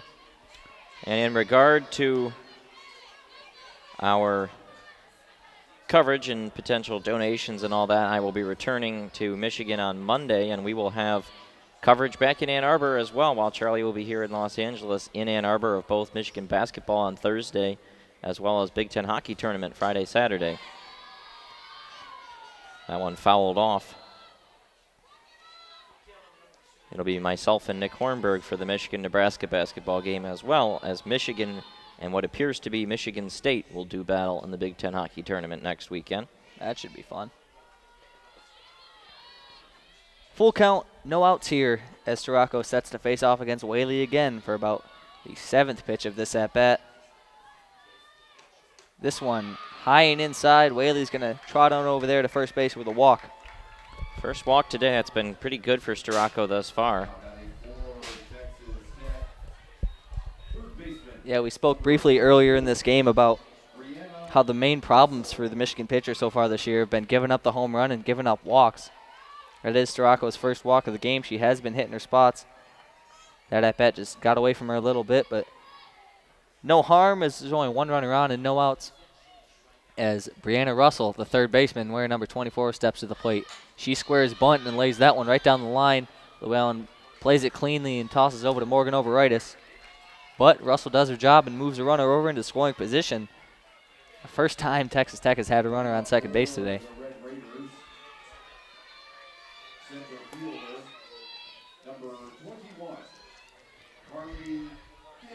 Comment in the comment section about giving us likes on this video. We do always appreciate likes. In the words of a great poet, Nick Hornberg, likes are like currency. We always appreciate them in the modern 21st century internet. That ball ripped towards right field. Lauren Espin's going to play that one. Texas Tech is going to send a runner home, and that's going to be their first run of the game. Michigan misplays the cutoff, and runner's going to go over to second. Yeah, going to take advantage of that one. Carly Hamilton making it all the way to second on the misplayed ball from left field. Texas Tech showing some life now out of run rule territory as they finally get one on the board, 8-1. That ball was just ripped. Yep, that's really the first hard hit ball we've seen all day. Just looped over the second baseman's head and into the gap.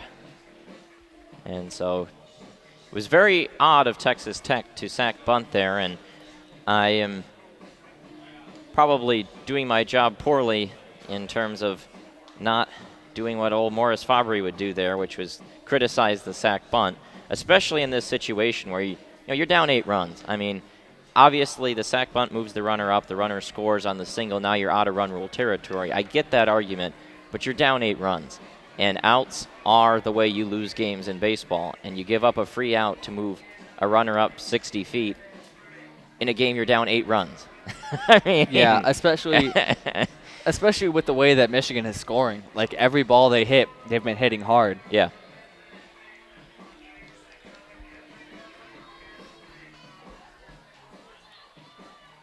So Texas Tech finally gets one on the board, and it's going to be Zoe Jones. We're in number 4, the second baseman, stepping into that right-hander's batter's box to face off against Alice Scirocco with a runner on second base. Scirocco's first pitch is going to float in there. The changeup's going to be called high.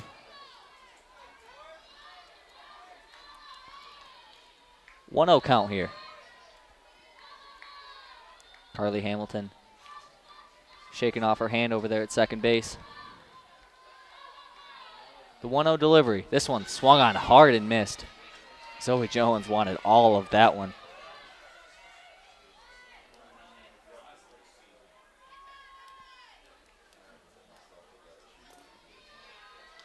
Scirocco checks the wristband and then calls for the dugout to signal it again. Must have missed it that first time. Here's the pitch. This one way high. Scirocco lost control of that one. You got 2 pitchers down there in the Texas Tech bullpen warming up. Try to get you that numbers. Looks like the one is number 7, Missy Zock, and the other one can't quite tell for now. But Scirocco going back to the glove. Here's this pitch off speed. Got Jones swinging. Just looked off balance there. Zoe Jones completely whiffed on that one. Scirocco now back to even, 2-2 count here with 1 out and 1 runner in scoring position for Texas Tech. The Red Raiders showing a little bit of life here in the bottom of the 4th. Just as I say that, Alex Scirocco racks up yet another strikeout as she gets Zoe Jones to chase that one high in the zone. For strike 3, that's going to bring the total up to 2 outs now. And it's going to be strikeout number 7 on the day for Scirocco. So Maddie Westmoreland stepping back into the box. Big swing on pitch number 1. She's going to miss, though, for a called strike.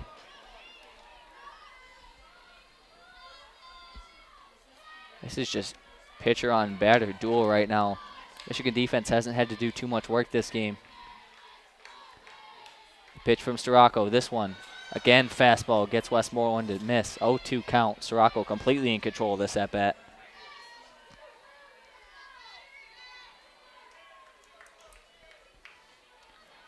Scirocco, she spins the ball in her right hand, goes back to the wristband for this crucial 0-2 pitch. Here's the windup. Off speed, sails.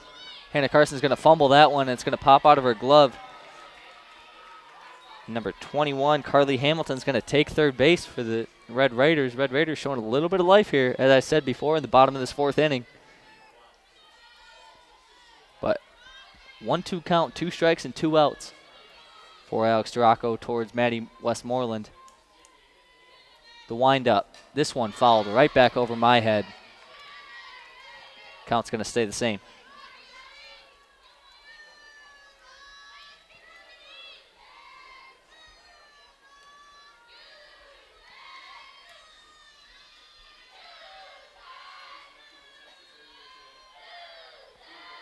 Got some chance coming from the Texas Tech dugout, trying to get some energy going. This pitch from Scirocco is going to miss high and outside for a called ball 2.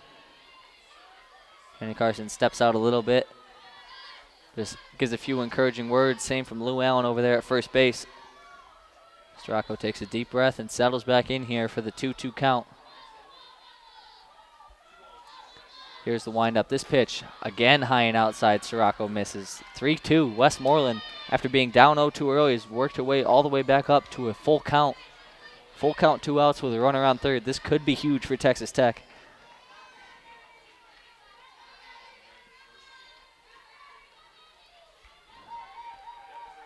Deep breath from Scirocco, and here she goes. This fastball, 3 straight pitches in a row. She misses on that high outside corner. Yeah, command wavering a little bit, and Scirocco's going to get the opportunity to work through this. You do kind of wonder if Michigan could get back in run rule territory, would they go to Megan Beaubien to potentially close the game out and just get it over with? But right now, Scirocco battling right now. Hey, I have to kind of wonder whether they go with Beaubien to just try to close it out earlier, or maybe they go to Chandler Dennis to try to get her some innings in a game that seems to be under Michigan's control. We have a little break in the action as we get a pinch runner over there at first base. Looks like it's going to be, if you can get a number, I'll let you know. Looks like it's going to be number 56, Alana Barraza, over there at first base, coming in for Westmoreland to pinch run. And up at the plate now is going to be Edmondson. The pitcher from earlier is going to re-enter to hit. This first pitch, low and in the dirt, nice block by Carson. 1-0 count here for Scirocco. Like you said, command seems to be wavering a little bit. Arm might be getting tired. Or maybe Scirocco's just tired in general. This game now over an hour and a half as we are in the bottom of the 4th inning still. The pitch from Scirocco, swung on and missed by Edmondson. Off speed. Got her good, just kind of threw her hands at that one. Lazy swing.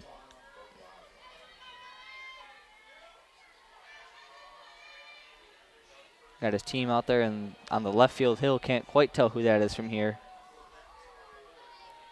Scirocco to deliver the 1-1. This one, fastball right down Broadway for a called strike 2. Nice pitch there.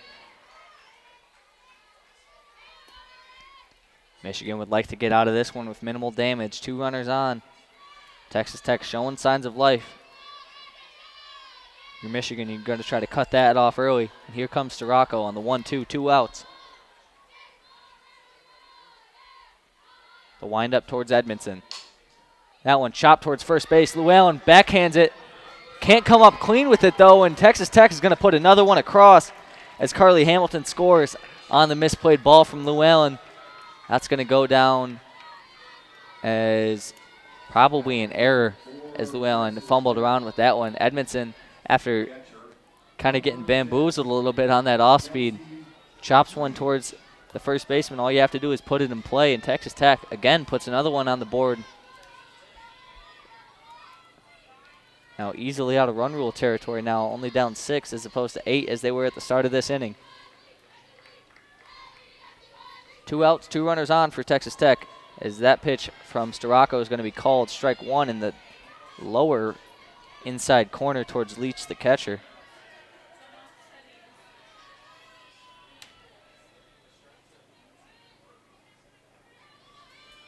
Scirocco takes a deep breath. Here comes the windup. This one outside for ball 1, or ball 2, sorry. Carson's going to come out and throw up a little sign.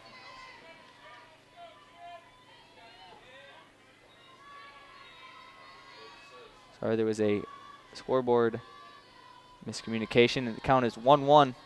Scirocco goes at Leach here. The windup, the pitch high and outside. The runners both getting off quite far. Scirocco able, or Carson rather, able to jump up and snatch that one out of the air. Barraza over there on second base was almost halfway down before Carson came up with that one. Scirocco looking a little tired here. You wonder who Michigan might go to later in this game, but here comes the 2-1 pitch. That one just inside, barely missing, and Hannah Carson's going to go talk to Alex Scirocco up the mound. Yeah, she's been fighting through some issues right now. Command just isn't hitting the spots the same way. Yeah, sometimes you wonder what those little discussions are on the mound. Usually it's just something dumb, or at least in my experience, it's just get them to loosen up a little bit.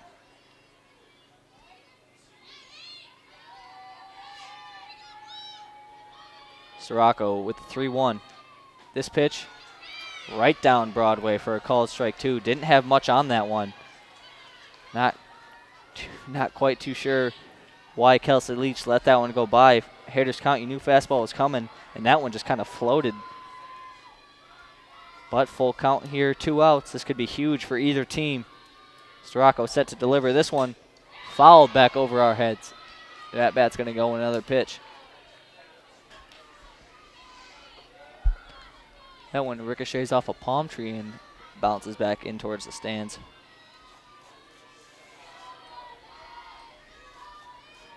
This game not even in the 5th inning yet, and we are over an hour and a half long game.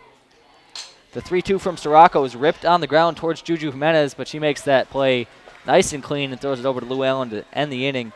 But not before Texas Tech puts up 2 runs and makes this one a little easier. 8-2.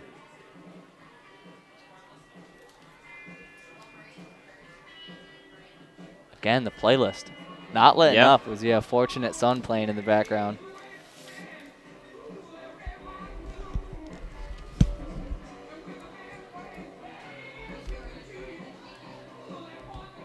So Texas Tech set to take the field again. Looks like it is still going to be Gigi Wall in the box now. Or in the circle, rather. Old Texas Tech team out there in left field just playing catch a little bit, warming up.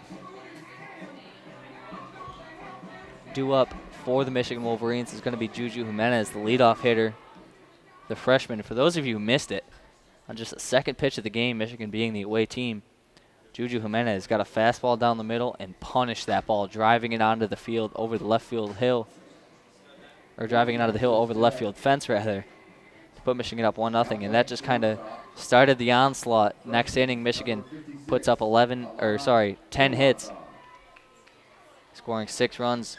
They later would score an additional run in the 4th inning on another hit and a few errors to extend their lead 8-2. Texas Tech fought back a little bit last inning, cut the lead to 6, scoring 2 runs. So we are set to go as Leach throws that ball down to signal the end of warm-ups, and Jimenez goes to take her spot in that right-hander's batter's box. Shortstop number 17, Julia Jimenez. Jimenez, or Juju as she likes to be called, takes the box now. Looking to put Michigan back in run rule territory if she can. 8-2 here in the top of the 5th inning. Wall set to deliver this first fastball right down Main Street, called for a strike 1.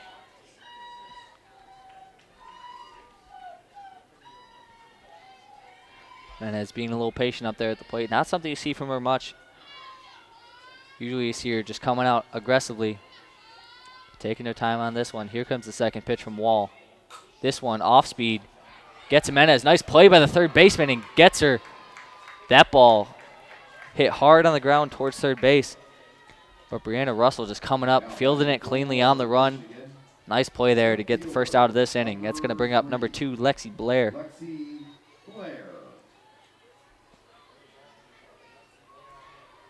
Blair, of course, wearing that number 3 jersey in that left-handed batter's box. Michigan quickly gives up 1 out. First pitch from Wall. Great off-speed pitch right down the middle of the plate. That curveball goes in for a called strike 1. Texas Tech really showing some signs of life here as this game continues on. Top of the 5th inning now. Here comes the pitch from Wall. Lexi watches that one go by for a called ball 1. That one way out, low and outside in the dirt.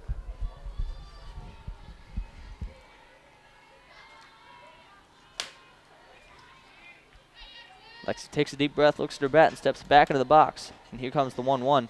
This one looping towards left field, not hit too hard, is going to be easily cleaned up by the left fielder, Burton.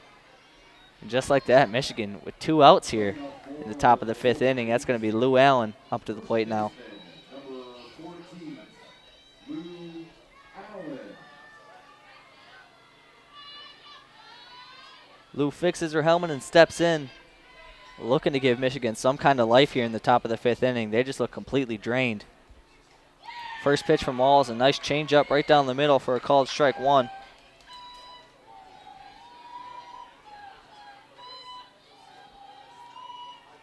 Gigi Wall taking her time and looking over to that dugout, waiting for the pitch call. Checks the wristband, and here she goes, over the head with the windup. Fastball is going to be right down the middle, but called low for ball 1. Lou doing a nice job to let that one go by. Lou Allen with no batting gloves and the tape on the right hand. Keep in mind, she did get hit in that right hand earlier at one of her early at-bats, but it was called a foul ball. She chops this one right over Wall's head. It's going to be cleaned up nicely by the shortstop, that now being Alana Barraza. Nice play there. That's going to close out the inning. Michigan again goes scoreless for the second time this game. The score stays 8-2 as Texas Tech comes up to the plate again.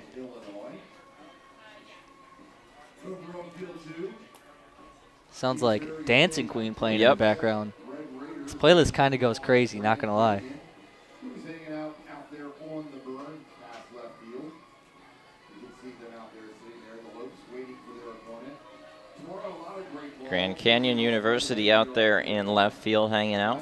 The Lopes. The Lopes. Followed up by Colorado State and Michigan. Then Washington will take on our Cal State Fullerton Titans. First pitch for that is 1:30. For those of you who missed it earlier today, first game tomorrow is going to be at 12 Eastern Time, 9 a.m. Pacific, as Michigan sets to face off against number 2 ranked Washington.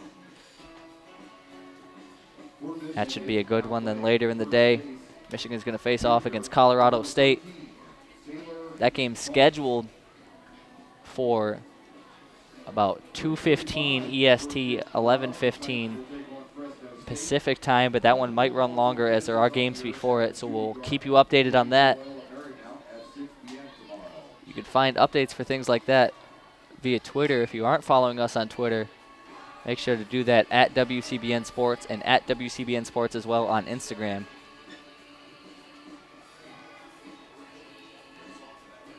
So here we go, as there's a little huddle going on the pitcher's mound before they all break out.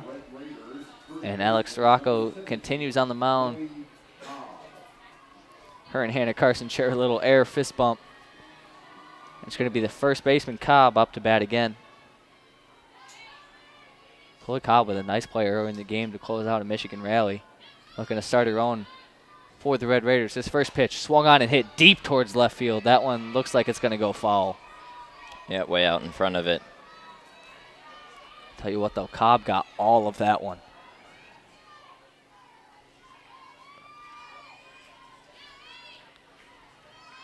What does my coach used to say? That's just a long strike.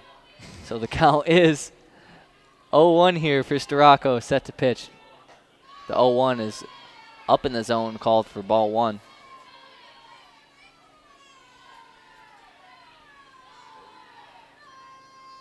Texas Tech dugout showing all sorts of life over there.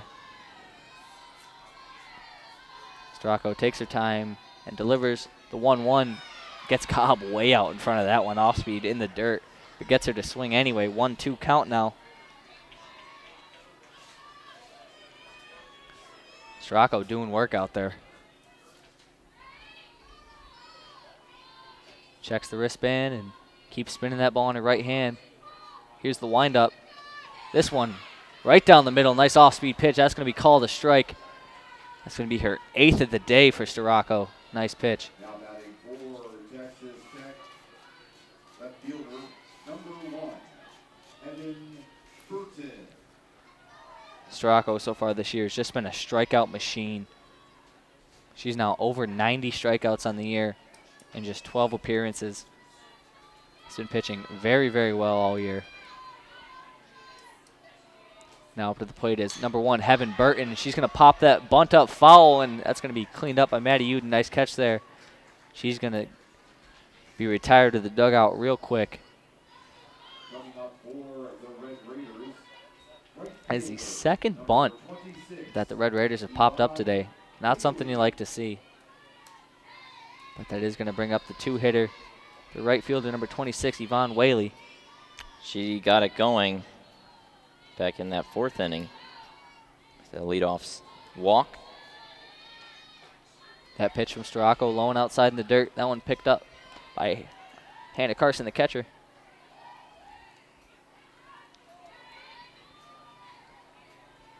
This game just crossed the hour and 45-minute mark as we are here in the bottom of the 5th. Scirocco with the 1-0. That one, nice pitch called inside for a strike. The off-speed kind of left Whaley guessing as she ran up to slap that one, let it go by, called for strike as I previously said. 1-1 count here with 2 outs.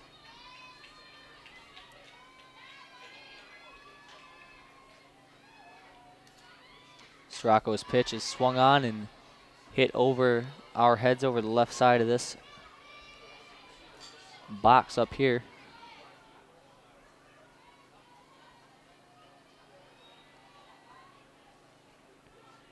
So the at-bat continues as before. 1-2 count here. Scirocco versus Whaley with 2 outs, nobody on for Texas Tech.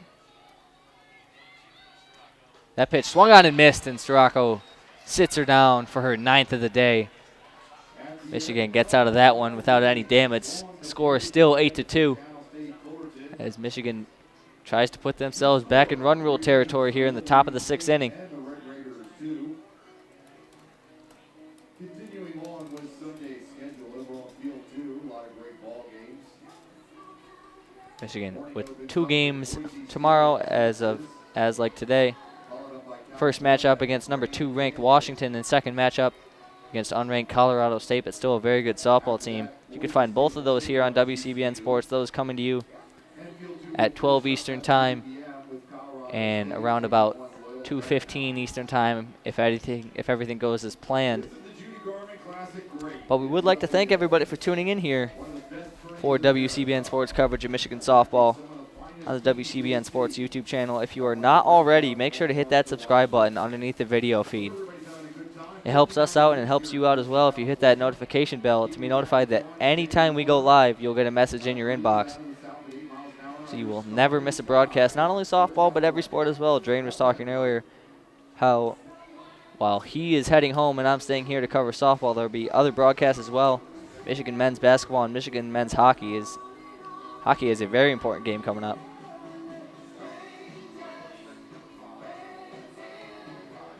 So as Leach guns that ball out towards second base from her knees, we are set to go here in the top of the 6th. It is going to be, looks like we got a substitution coming in. It's going to be Taylor Bump. Looks like we're going to see her for the first time today. Taylor Bump, the right-handed batter and third baseman. The junior is going to step into the box now, take a couple practice cuts, and a deep breath and get ready to go. Gigi Wall's pitch. The off-speed floats down the middle. Bump took a little jab at that one and decided not to pull. She watches that one go by.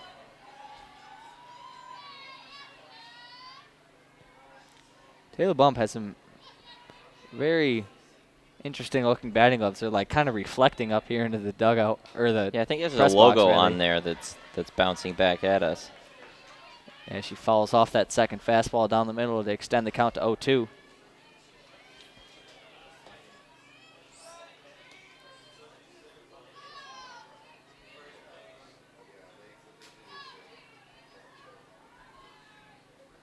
Here comes the pitch. This one just outside for a called ball 1.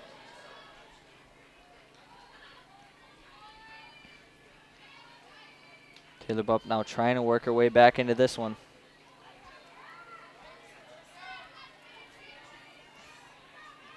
The count is 1-2 with no outs. That one chopped up into center field, and that's going to drop for a hit. Taylor Bump is going to reach on a single.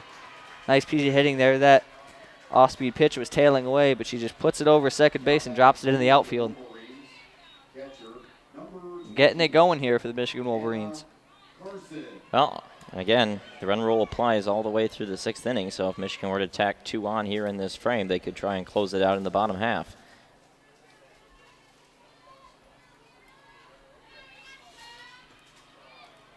Michigan looking to continue the barrage of hits they've had all game, up to 13 hits now through 5 innings. It's going to bring up Hannah Carson, the catcher in that left-handed batter's box. The 0-0 pitch, she swings on hard, grounds it over towards first base. They try to turn the double play, but Cobb's throw in the dirt, enough to get Taylor Bump on the nice pick from the shortstop, Borlaza, but unable to turn the double play. So Hannah Carson's going to reach safely on a fielder's choice, and it's going to bring 1 out and Maddie Uden up to the plate.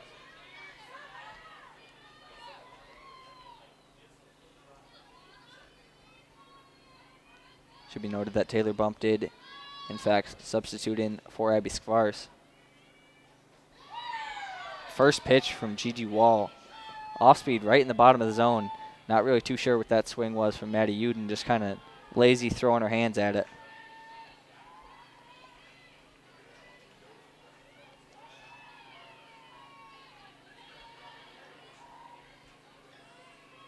And here comes the 0-1. This pitch, fastball low and inside. Just going to say she went around. Michigan not too happy with that one, and Uden herself not too happy with that one.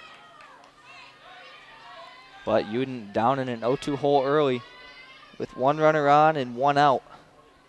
Michigan trying to work their way back up into run rule territory again. Gigi Wall set to deliver. Here's the pitch. This one chopped foul. Not going to roll back in play, though. Looked like it went off Maddie Uden's foot. So Hannah Carson's going to run a little lap back to second base and back to first. And this at-bat is going to continue as it was, 0-2. As Uden steps back into the box. Uden versus Wall here in the top of the 6th inning. Michigan still up 8-2. The windup from Wall. This one, fastball down the middle, ripped towards left field. It's going to go out of play, though. Maddie Uden launches that one over towards the batting cages in left field and into the Texas Tech bullpen where they have a player warming up. Try to get you that number.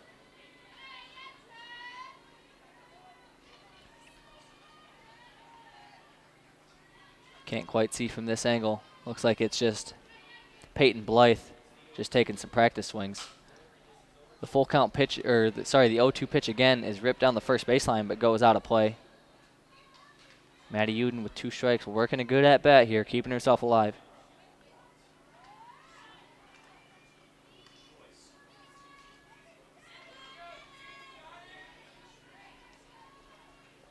So just about 2 hours into this broadcast, Maddie Uden steps back into the box. 0-2 count and 1 out with Hannah Carson situated over there on first base. Gigi Wall set to deliver this pitch. Off speed is going to be called low and in the dirt for ball 1. Heard a woo chant coming from the dugout on the Texas Tech side. They thought that one looked good. But apparently Tanya Gehrig did not. Uden steps back in now with a little more help on her side. 1-2 count. The pitch from Wall. This one grounded hard up the middle. Can't turn the double play. They flipped it up. They'll get no outs. Yeah, they tried the double play. That's the second botched double play today from Texas Tech.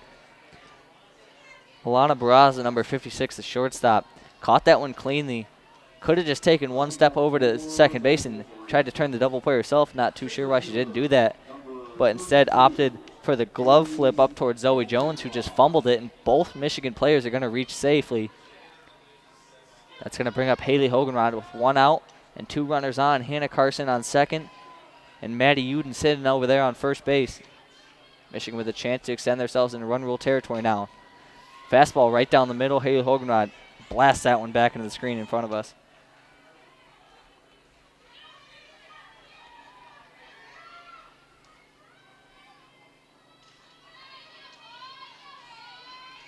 Michigan not checking it in yet. Here comes the windup from Wall. 0-1 count towards Hogenrod. That one called for a strike in that low outside corner. That's kind of where Wall's been living today when she wants those no swing strike calls. Low and away has been really hard for Michigan to touch so far in this game. That's going to bring the count to 0-2 for Hogenrod.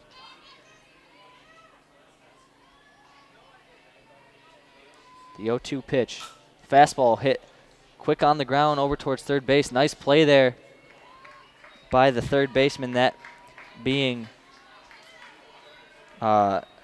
one being Russell, number 24, but it is going to move 2 runners over. So now for Morgan Overitis coming up to the plate, she has 2 runners in scoring position on third base and second, those being Hannah Carson and Maddie Uden respectively. First pitch towards Overitis. She lets that off speed go by for a called strike.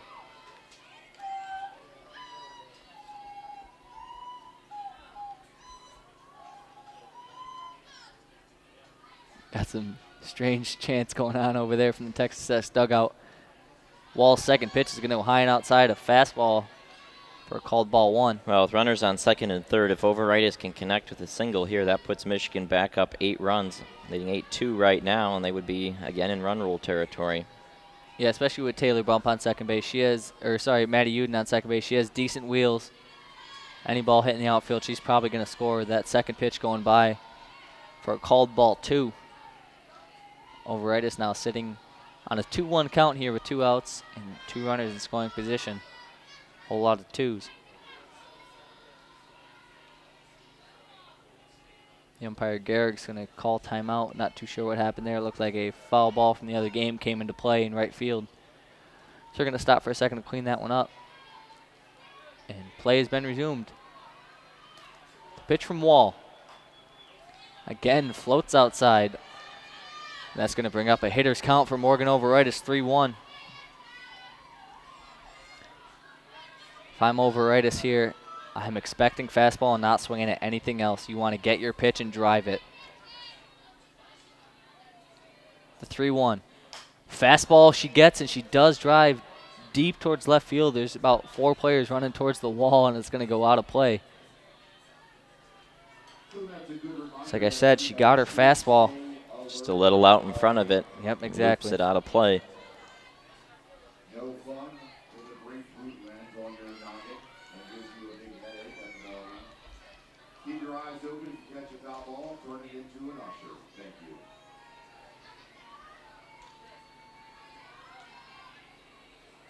Oh, here we go here. Full count, 2 outs, 2 runners on. That one, a very interesting pitch. Off speed coming in. Morgan Overitis was way out in front of it. Was just going to check swing and then just kind of kept it back there. Yeah, just held it and just tapped it foul.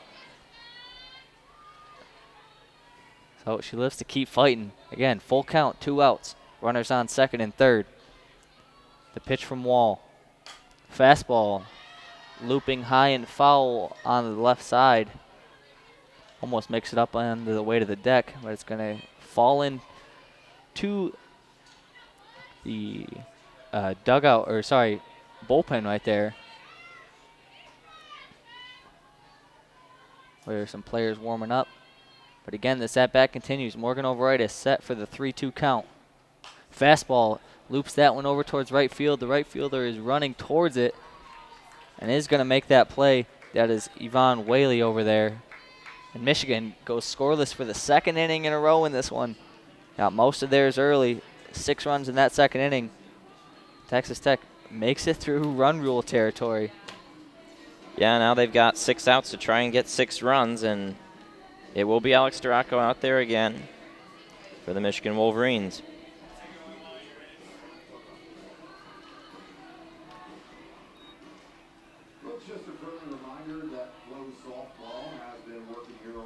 Michigan taking their time coming out there. Hannah Carson taking her time putting on her gear, so Abby Skvarce is going to come out there in the catcher's mask and mitt and take some warm-up pitches from Alex Scirocco.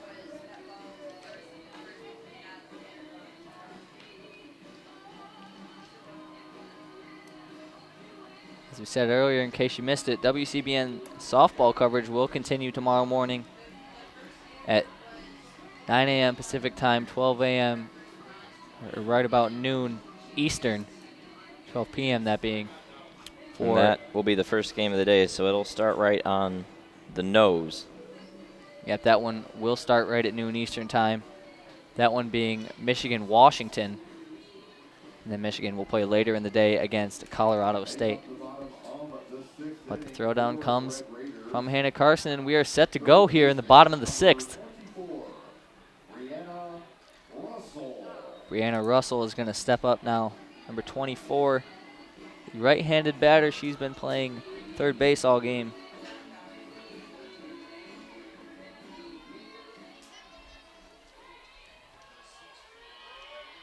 Russell steps into the batter's box now. Scirocco spinning the ball in her right hand, and here comes the windup on a fresh count. This first pitch hit high right back behind us. That one kind of took an awkward loop coming off her bat. Looked like it might have been in play based on the swing, but does in fact go foul.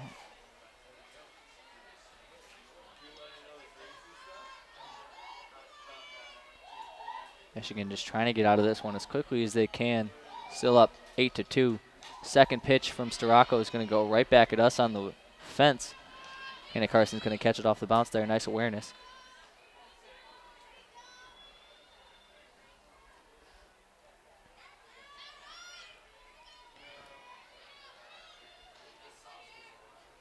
Oh, 2 count. Scirocco ahead early here against Brianna Russell in the bottom of the 6th inning. This pitch is low and outside. Awkward swing from Russell, but she does manage to poke this one foul down the third baseline. Lexi Ware is going to clean it up in left field and toss it back in.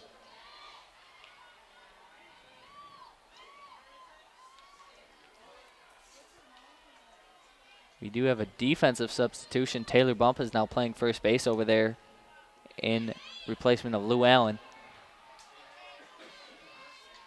The windup from Scirocco. This one hit high. It is going to stay in play. Juju Jimenez is going to track it way down. And eventually Maddie Uden cleans it up. A little awkward exchange there. Uden took her first 2 steps and kind of got under it. And Juju ran way over from shortstop, looking like she was backing it up. From our angle, looked like Juju might have had the better angle. But ball doesn't manage to drop, and Michigan is going to rack up and out there. It's going to be a fresh count for Carly Hamilton, the lefty. Stepping into the box now. Scirocco still working. First pitch, Hamilton's going to show bunt, but she's going to let it go by for a called ball 1, low and outside.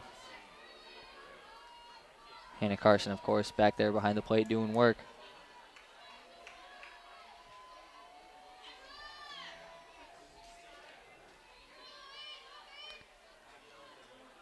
Corners, that being Maddie Uden and Taylor Bump, up a little bit in case of a bunt. That second pitch is going to go by for another called ball, ball 2.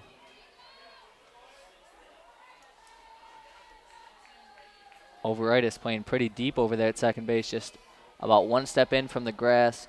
Julia Jimenez playing normal depth, and like I said, the corner's playing up a little bit. That third pitch from Scirocco is going to go way high and outside. Command wavering a little bit from Scirocco, but she's still going.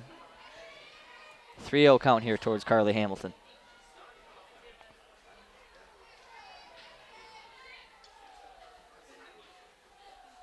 The pitch is going to be called high and inside for another ball. Hamilton's just going to make her way down there towards third base. First base. Or third base. First base, sorry. They're just running backwards this inning. And Michigan sticking with Alex Scirocco. Not a lot of reason not to when you got a 6-run lead right now. Yeah, exactly. Don't want to waste arms, Scott. Only second walk, or third walk rather, of the game now for Scirocco.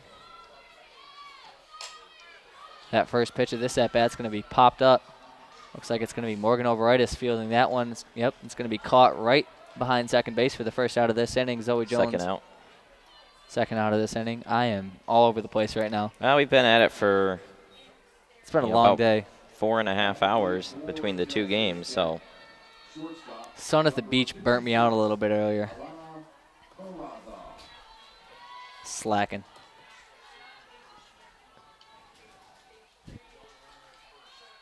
Barraza, the replacement shortstop. She came in early in this game. It's been making an impact ever since. The freshman drives this first pitch. It's going to go way foul, though, over into the Texas Tech bullpen.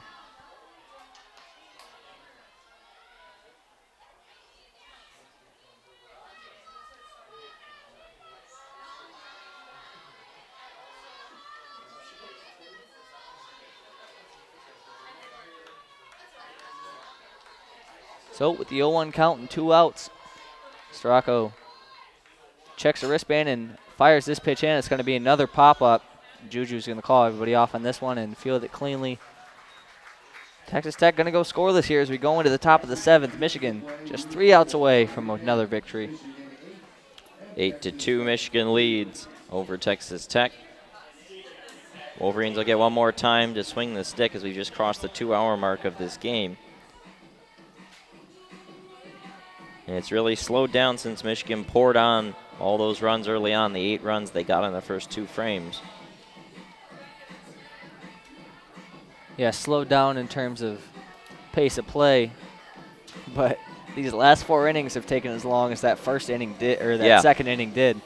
First 2 innings took just over an hour, and now going into the top of the 7th, we're just at 2 hours. It's been a long broadcast today. But Gigi Wall, number 9 for the Red Raiders, is going to take the circle one last time here in this game.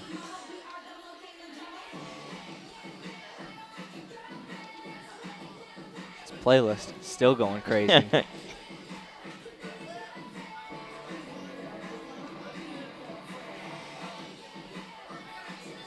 Carol Hutchins making a slow, leisurely loop over towards her spot on the third base side.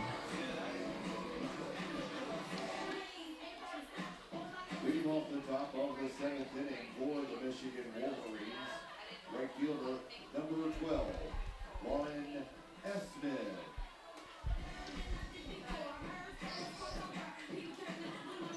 Esmond, the right fielder, is going to be the one to lead off this inning here in the top of the 7th. Esmond batting in that 9 spot, wearing number 12.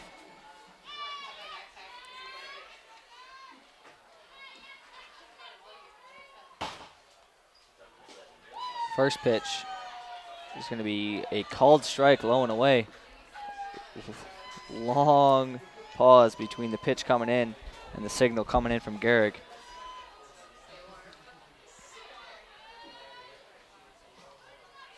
Game really slowing down right now as Esmond takes a while before stepping back into the box. And now here comes the pitch from Wall. The 0-1 is going to go low inside in the dirt. It's going to bump up the count to 1-1.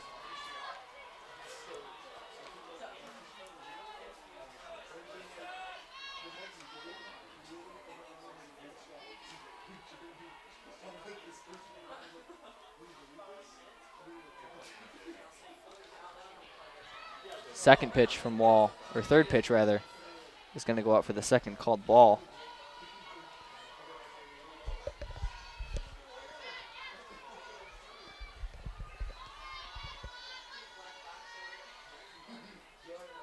Esmond and Coach Carol Hutchins over there giving each other signals back and forth before she steps back in the box. This fourth pitch of the at-bat's going to be called for a strike. That one right down Broadway. The count's going to even back out to 2-2.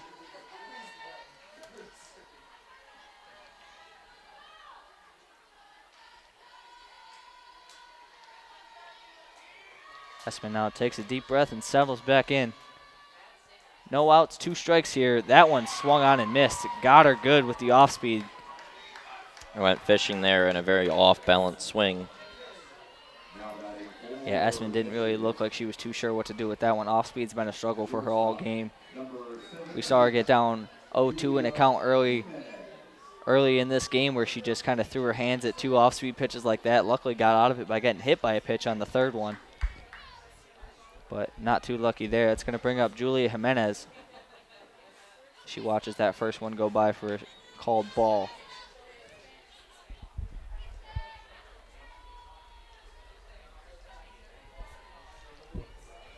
Juju takes a couple practice swings and steps back into the box now. As Walls taking her time, calling for re-signs from the dugout for this pitch. This one, an off-speed pitch. Juju pops it up right towards the shortstop Barraza. That's going to be the second out of this inning. This one going by pretty quick. That is going to bring up Lexi Blair. Outfielder, number 3, Lexi Blair.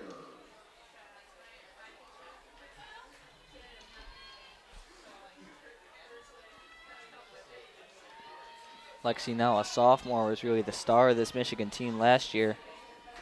Looking to carry a little bit of load this year as here comes the fresh count pitch. This one ripped past second base. That's going to be another single for Lexi Blair. It is a 4-hit game for Lexi Blair in addition to the 2 doubles earlier. Is Lexi back? I don't know. We'll find out tomorrow, but this has certainly been a great day for her. Yeah, I mean, coming into today, she was batting just 186. Not really the Lexi Blair we've seen. But that last game against Texas, she had a double. She looked really good and has had 4 hits back in this game. It's going to bring up number 14, Lou Allen. Lou settling in now. She gets a fastball for her first pitch and lets it go by for a called strike on the inside corner.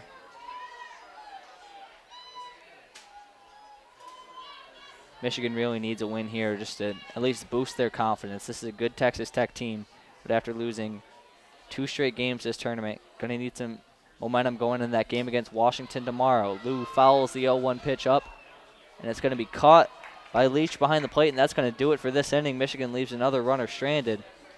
And we go into the bottom of the 7th. Michigan up 6 runs, 8-2. And last call for Texas Tech, 3 outs away from suffering a defeat here.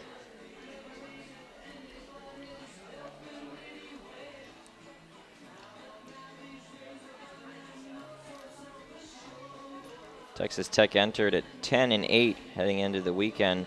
They've suffered some tough losses so far on the weekend. They're going to drop to 0-4 on the weekend if they can't win this game here today. They lost by 1 run to CS Fullerton, 2 runs to BYU, 1 run to a really good LSU team.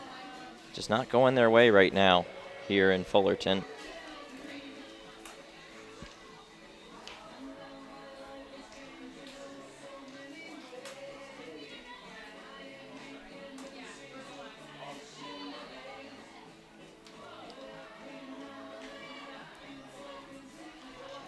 Michigan not wasting any time here. Quick little warm-up session. They are right ready to go. In the bottom of the 7th, Alex Scirocco looking to close this one out on a complete game. As a big old set of heart-shaped balloons float over the field. Maybe it's an omen. Leading off the bottom of the 7th inning for the Texas Tech Red Raiders. And here we go. Aaron Edmondson. In the bottom of the 7th, Aaron Edmondson, that pitcher we saw earlier in the game, has moved to designated player, and she's going to lead off in a crucial 7th inning for the Texas Tech Red Raiders. She watches that first one go by outside on what looked like an off-speed pitch for a called ball 1.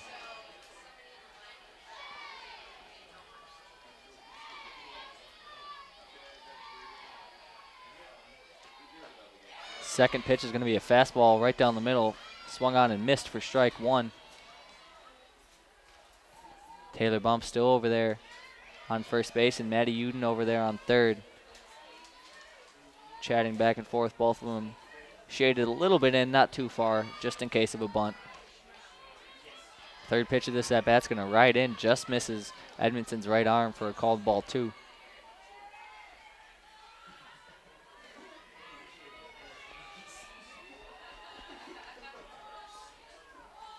Scirocco with a deep breath here. And the wind-up 2-1 pitch swung on and missed Edmondson. Not really sure what she was swinging at there. Very lazy swing. Off-speed caught her off guard. So 2-2 count here as Hannah Carson throws the ball back towards Scirocco.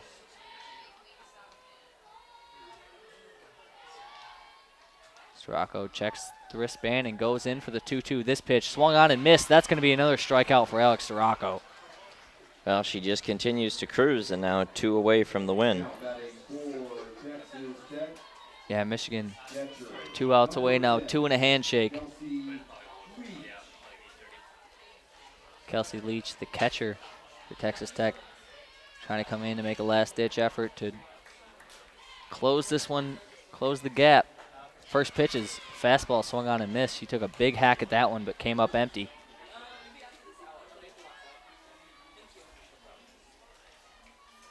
Scirocco looking over towards her dugout for a pitch call. Eventually gets it and then goes to the glove. Here's the windup. This one fouled straight back. Again, went to that fastball up in the zone. You've seen her go to that a lot today in this one. Well, and she's quickly ahead 0-2 here now. 1 strike away from picking up another K. Yeah, Scirocco, predominantly a strikeout pitcher. She's just dominated all year long as that pitch goes by for a called ball 1. Count now 1-2 with 1 out and nobody on.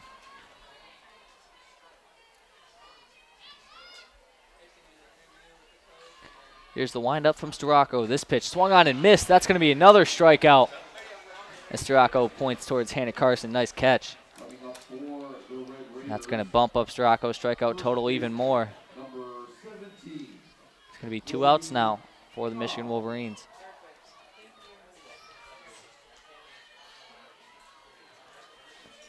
Looks like a ribbon fell out of somebody's hair. Scirocco just shoves it in her back pocket. And sets to face off against Chloe Cobb. The windup from Scirocco. This one swung on, and she did go around. Cobb wanted the check swing, but her body kept moving, and the bat eventually crossed that plane for a called strike 1.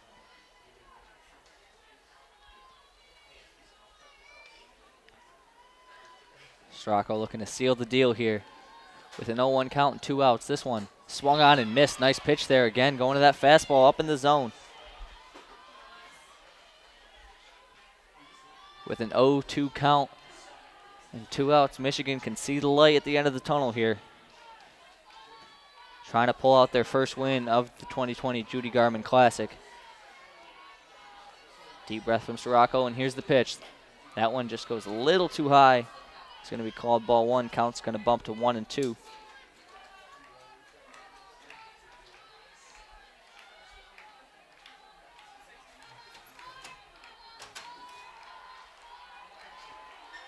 Texas Tech crowd getting loud as a 1-2 pitch comes. This one from Scirocco, high and inside. Blows by the face of Chloe Cobb.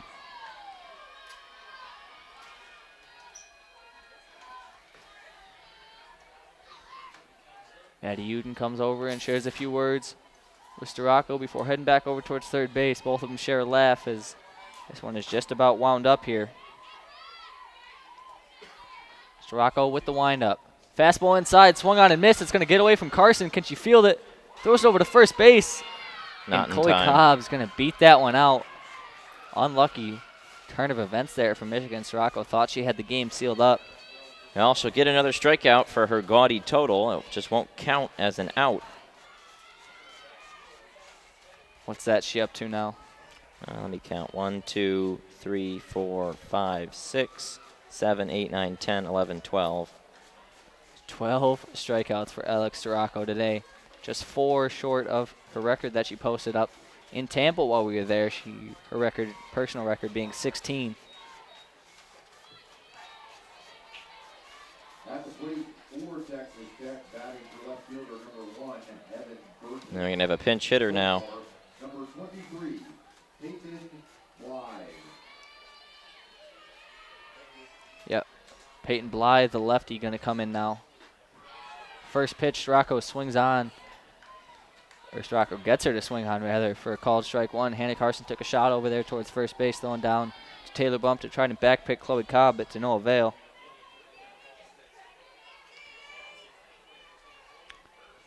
So this one's going to keep going now. Scirocco with the 0-2, or 0-1 count, rather, on Blythe with 2 outs. Here's the windup. That one, kind of a half swing from Blythe, but it's going to be called for a strike in the outside corner. Very similar scenario as we just saw.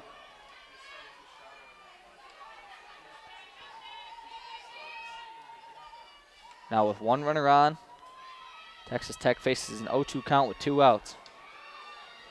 Scirocco with the windup. Swung on and missed, and that's going to do it for this one. Dominant performance from Alex Scirocco brings her total up to 13 strikeouts on the day. And that means that Scirocco gets the rare 4 strikeout inning in the 7th. 2020 Judi Garman Classic. That will do it for coverage of Michigan softball today here on WCBN Sports. Michigan closing out the day with a win over a very good Texas Tech team, a ranked Texas Tech team. Great to get some momentum going out of this one. They started off early with that solo shot in the first inning, leadoff home run by Juju Jimenez, then put up 6 runs in the second inning, went quiet for a little bit, only putting up 1 more run the rest of the game, but with 14 hits, it was a great day for the Michigan Wolverines.